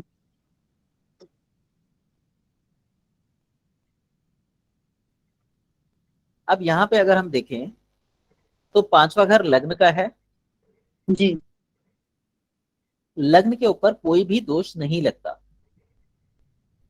इसका मतलब ये जी, हुआ कि छठे घर में बैठा हुआ सूर्य स्वास्थ्य में बचाव करेगा। स्वास्थ्य का घर है ना, फाइनेंस का, बिल्कुल। स्वास्थ्य का, ऋण रोग शत्रु छठा, का घर है। हाँ जी सर, हाँ जी। ऋण रोग शत्रु से आपका बचाव करेगा। पर सर लेकिन मैं यहाँ, अगर आप अनुमति दें तो एक चीज बोलूं, जैसे मैं सूर्य बोलूं 10वीं राशि मैं यानी बोलूं कि तुला, तुला राशि में बैठा है ना सर, यहाँ पे 10वें में। मैं बोलूं, हाँ जी बोलिए। ये मकर राशि है। 5 6 7 8 9 10 मकर 10, राशि में अच्छा। बैठा हुआ है। मकर मकर राशि में, होती है शनि की। हाँ जी, तो वही बता रही हूँ सर, ये तो फिर वो हो गया ना, जी, अब ये नीच घर का हो गया किसका ना। है? ये देखिए, सूर्य और शनि पिता पुत्र है। हाँ जी, सूर्य शनि के प्रति क्रूर भाव रखते हैं, जी तो शनि पिता को पसंद नहीं करेगा। जी बिल्कुल। अब ये शनि का घर है और सूर्य हाँ यहाँ जी, आके बैठे हैं, तो जी क्या शनि सूर्य को रिस्पेक्ट देगा? नहीं देंगे सर। बिल्कुल देगा, अच्छा, लेकिन वैसी रिस्पेक्ट नहीं देगा जो होनी चाहिए। यानी उनको सारी सहूलतें अवेलेबल करा देगा कि भैया मेरा घर है, क्योंकि है तो बेटा ही ना। जी मुंह फुला जी। के रहेगा, पर वो कहेगा जी घर में सारा सामान रखा है, जो लेना है ले लो, मुझसे बात मत करो, या मेरे अच्छा लिए कुछ मत बोलो। अच्छा जी। अगर मान लीजिए आपका और आपके बेटे को, आप बेटे को सुधारने के लिए डांटते हैं, मारते हैं, पीटते हैं, और बेटा आपसे नाराज है और अलग घर में जाके रहता है और आप उसके घर चले जाते हैं, हाँ क्या जी वो आपको घर में घुसने नहीं देगा? एक सामान्य बुद्धि, घुसने देगा, हाँ जी परंतु वो व्यवहार नहीं रखेगा जो होना चाहिए। जी जी तो बिल्कुल। यहाँ पे सूर्य का फल सम मिलेगा, शुभ मिलेगा, अशुभ मिलेगा। सर सम ही मिलेगा फिर तो। जी।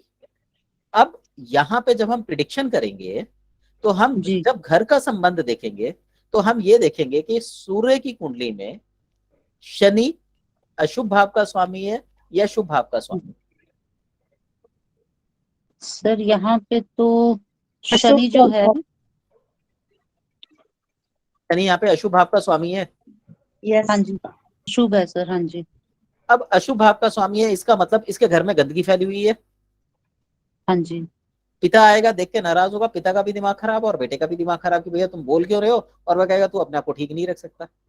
जी झगड़े जी बढ़ेंगे, जी हाँ जी परेशानियां बढ़ेंगी, जी पर स्वयं के स्वास्थ्य के लिए ये बुरी कंडीशन नहीं है। ये आपको हॉस्पिटल नहीं जाने देगा, अगर चले भी गए तो वहां से बचा के ले आएगा। कौन बचा के लाएगा? शनि। अच्छा तो संबंध यहाँ पे कैसे क्लियर हुआ? एक दूसरे से नाराजगी जरूर है, पर जी बुराई कोई किसी को नहीं देगा, परंतु स्थिति के अनुरूप कठिनाइयां बहुत ज्यादा है। अच्छा जी राइट सर। थोड़ा सर अंडरस्टैंडिंग में ना, I think I will take some time, थोड़ा अभी मतलब आप कर लोगे, नहीं आपका जी मेरे को आइडिया है, आप कर लोगे। जी थैंक जी किरण जी, आप हाँ सर ये मकर लगन हो और सूर्य वहां बैठ जाए तो कैसा फल देगा सर? एक मिनट, मकर लग्न हो गया आपका, 10वीं राशि हमारी 5वें घर में चली गई। लगन में चली गई सर। जी, ये शनि का घर है, हाँ जी लग्न को कोई दोष नहीं लगता, हाँ जी और सूर्य यहाँ आके बैठ गया। हाँ जी शनि मजबूत है, पैसे वाला है, हाँ जी। कोई दिक्कत नहीं है, और पिता उसके घर आए तो शनि रिस्पेक्ट करेगा या लड़ाई झगड़ा करेगा? सर रिस्पेक्ट ही करेगा, शनि खुद रिस्पेक्ट 5th करेगा, हाउस में लेकिन जाके बैठा है। अहंकार दिखाएगा। वो कहेगा देखो तुमने मुझे क्या दिया, मैंने ये तैयारी कर ली। अच्छा जी। तो यहाँ पे सूर्य का जो वो है थोड़ा सा कॉम्प्लिकेटेड है, बहुत थोड़ा सा, ज्यादा नहीं है। तो ये एक अच्छी लोकेशन प्लेसमेंट मान सकते और सैटर्न खुद जाके 5th हाउस में बैठ गया तो उसको भी अच्छा मानेंगे। एक मिनट, सैटर्न शनि, शनि आ गया आपके 5वें घर में। यहाँ राशि कौन सी बनेगी वो बताइए? सर दो दो नंबर वृष राशि, की 2 राशि। नंबर राशि। 2 नंबर राशि, 2 नंबर ये भी।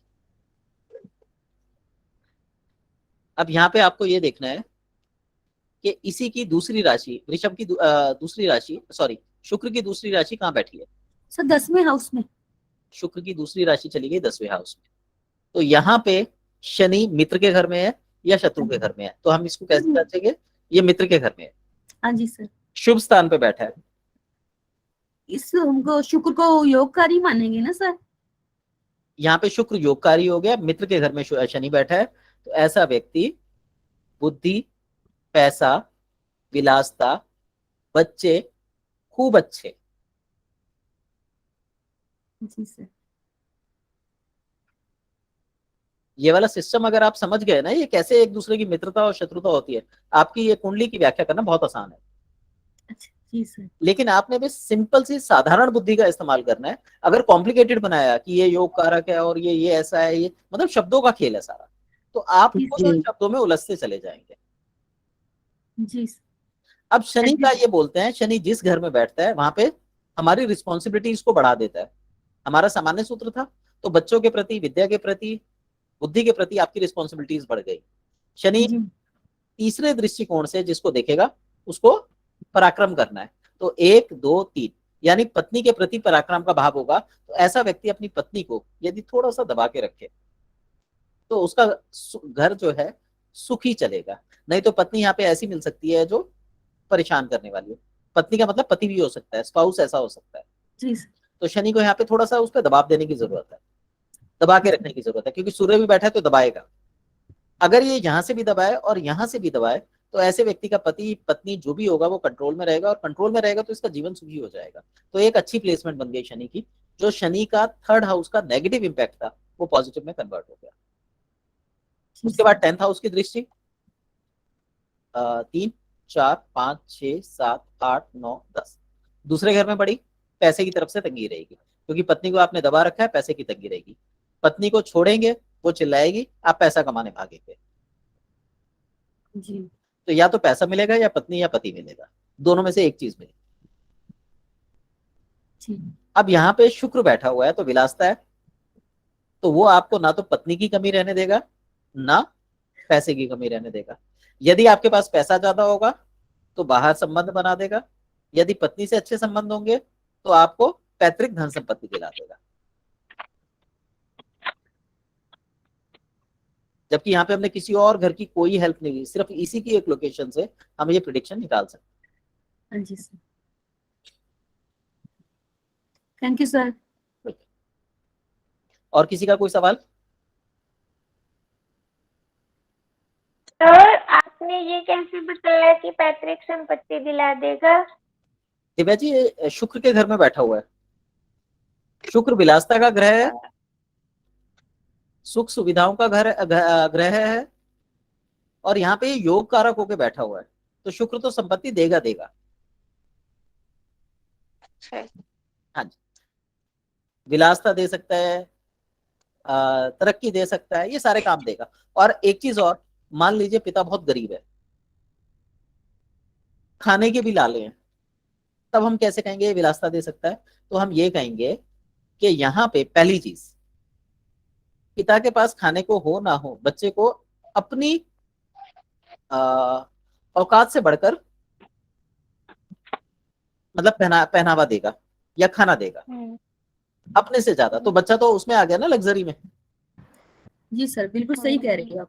ठीक है। और दूसरी जो कंडीशन है वो ये है कि बच्चा अपने बलबूते पर, क्योंकि शनि बैठा हुआ है, तरक्की करेगा, मेहनत करेगा, और समय आने पर उसको अपनी खुद की प्रॉपर्टी मिल जाएगी। तो यहाँ पे जो हमारा देश काल परिस्थिति का नियम है वो लागू हो जाएगा।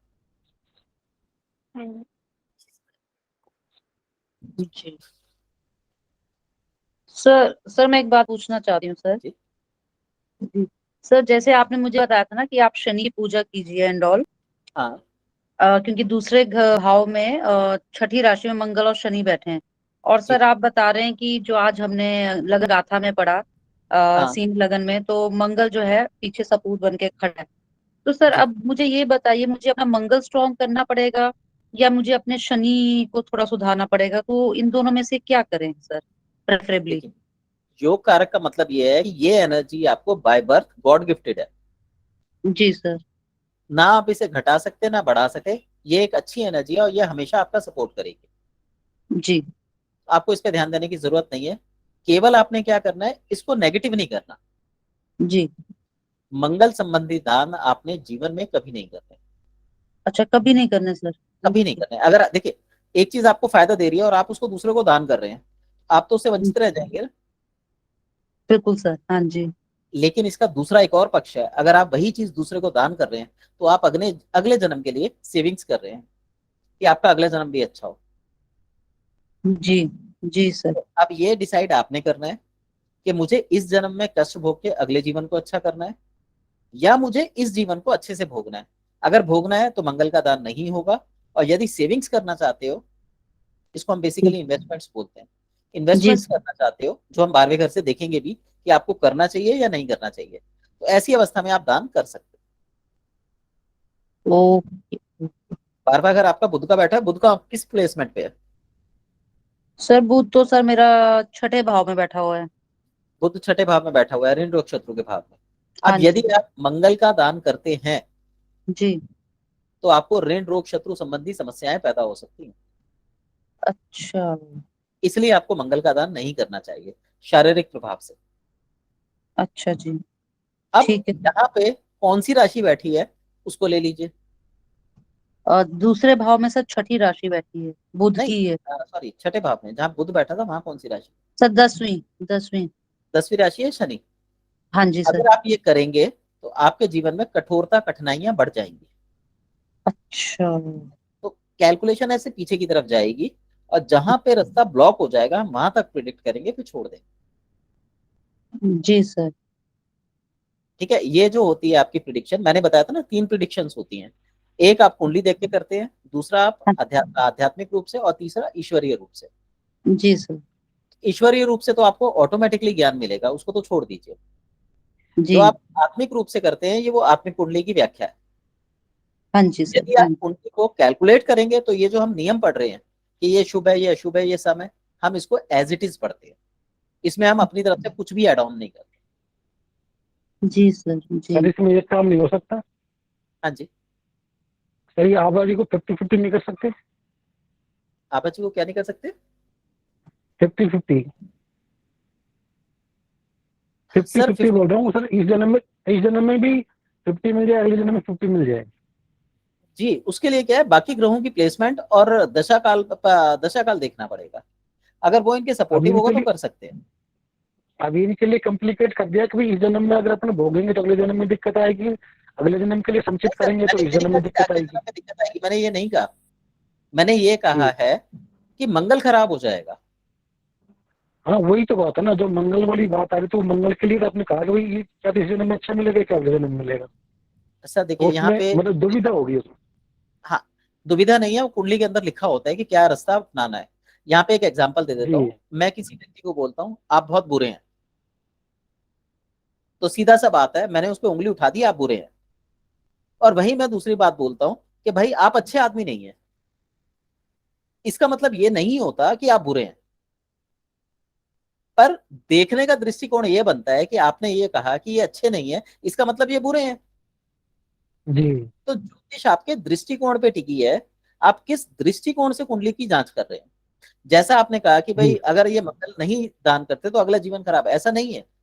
इस जीवन में मंगल इनको ये कह लीजिए एक अच्छी अपॉर्चुनिटी बन गया है, जो इस जीवन का सुख दे रहा है। अगर ये अपने जीवन के अगले जीवन के लिए बटोरना चाहती है तो मंगल का दान करना होगा। पर अगर ये मंगल का दान करती है तो इस जीवन में जो मंगल के लाभ मिलने हैं इनको, वो खत्म हो जाएंगे। जी। तो यहाँ पे वनस्पत दान करने के कुंडली देख के कोई और उपाय निकाला जा सकता है, उसको दिशा दी जा सकती है जिससे इनका मंगल इनको सपोर्ट करने लगे, वो इस जीवन के लिए भी काम करे और अगले जीवन के लिए भी काम करे। बिल्कुल यही काम होना चाहिए सर। हाँ, वो कुंडली देख के होगा, वो हम ऐसे एक एक दो ग्रह देख के नहीं बता सकते। जी बिल्कुल सही बात है। आबा जी को कुंडली दिखाओ सर को आप। हाँ जी, आबा जी को बोल रहा हूँ कुंडली दिखाओ आप सर को। आप बिल्कुल, अगर सर की परमिशन है तो सर को सर के व्हाट्सएप पे भेज देती हूँ। कुंडली नहीं देखता। उसमें डाल दो, उसमें कभी समय मिले तो देख के बता देंगे आपको। हाँ, कभी जैसे मूड होता है तो मैं डालता हूँ कि आप पूछिए, मैं सवालों के जवाब दूंगा। आप उस समय डालेंगे तो मैं जरूर बताऊंगा, पर मैं पर्सनली नहीं प्रेफर नहीं करता। नहीं सर, इनका तो कभी टाइम लगे देख लेना सर, जब भी आपको टाइम होता। सर स्पेशली मैं अभी देखिए नहीं कहूंगा ऐसे कि आप कुंडली भेजिए या दिखाइए, कभी हुआ तो मैं बता दूंगा। जरूर तो सर फिर मैं शनि से रिलेटेड दान करूं या मतलब शनि पूजा करूं, क्या करूं फिर? आभा जी जो उस दिन बताया था बस उतना ही करिए। ठीक है सर, ठीक है। उस दिन आपकी कुंडली के दौरान वो हिस्सा बना था, आप उतना करेंगे वो आपको लाभ देगा। जी सर, मैं करती हूँ। और एक चीज याद रखिए, अगर जन्म कुंडली आप किसी को दिखा रहे हैं, हाँ जी, तो वहां पे आपका प्रश्न बिल्कुल क्लियर होना चाहिए, मुझे क्या, क्यों, कैसे, कब, कितना करना है। अगर आपके ये क्वेश्चन क्लियर नहीं है, आपको फल भी नहीं मिलेंगे, परेशानियां भी बढ़ सकती जी। इसलिए बेवजह कुंडली को छेड़ाखानी नहीं करनी चाहिए। अगर आपका कोई खास उद्देश्य हो तो कुंडली में छेड़ाखानी करिए, नहीं तो जो लिखा गया है उसको भोगिए। हमें जन्म इसीलिए मिला है कि हमने जो पीछे गलतियां करी थी उनका प्रायश्चित इस जन्म में करें। अब हम यहाँ पे भी उपाय निकाल के बैठ जाए कि भैया हमें तो प्रायश्चित नहीं करना, तो अगले जीवन में और ज्यादा हमें वो भोगना पड़ेगा। इसलिए बेहतर है कि हम इस जीवन को भोगे और जीवन को ऐसी दिशा दें कि अगला जीवन भी अच्छा बीते और इस जीवन में मृत्यु अच्छी हो, यानी हमारा भविष्य अच्छा हो। प्रेजेंट कभी भी अच्छा नहीं हो सकता। जो लोग, मेरा मानना यह है कि उपाय निकालते हैं वो कहीं ना कहीं गलती कर रहे हैं। अच्छा। हाँ जी, इसलिए मैं उपायों को प्रेफर नहीं करता, लेकिन जब आदमी फंस जाता है, आगे रास्ता नहीं होता, तब उसे उपाय जरूर निकालना चाहिए। जी सर, जी सर। सर बिल्कुल सही बोल रहे हैं सर, मैं 100% अग्री कर रही हूँ, क्योंकि सर मैं कहीं अपनी कुंडली नहीं दिखाती हूँ और मुझे ये लगता है कि अगर मैं मतलब अपने कर्म ठीक रखूं तो मेरे साथ ठीक ही होगा। जी, ये बहुत अच्छी सोच है और इसी सोच के साथ हमें जीवन जीना चाहिए। हाँ, अगर कोई छोटी छोटी चीजें हैं जो आपकी प्रेजेंट लाइफ को डिस्टर्ब नहीं करती, उन हाँ कामों जी। पर आप कर सकते हैं। जी सर, थैंक यू सर, आपने बहुत अच्छे से गाइड किया है sir, thank you so much. Thank you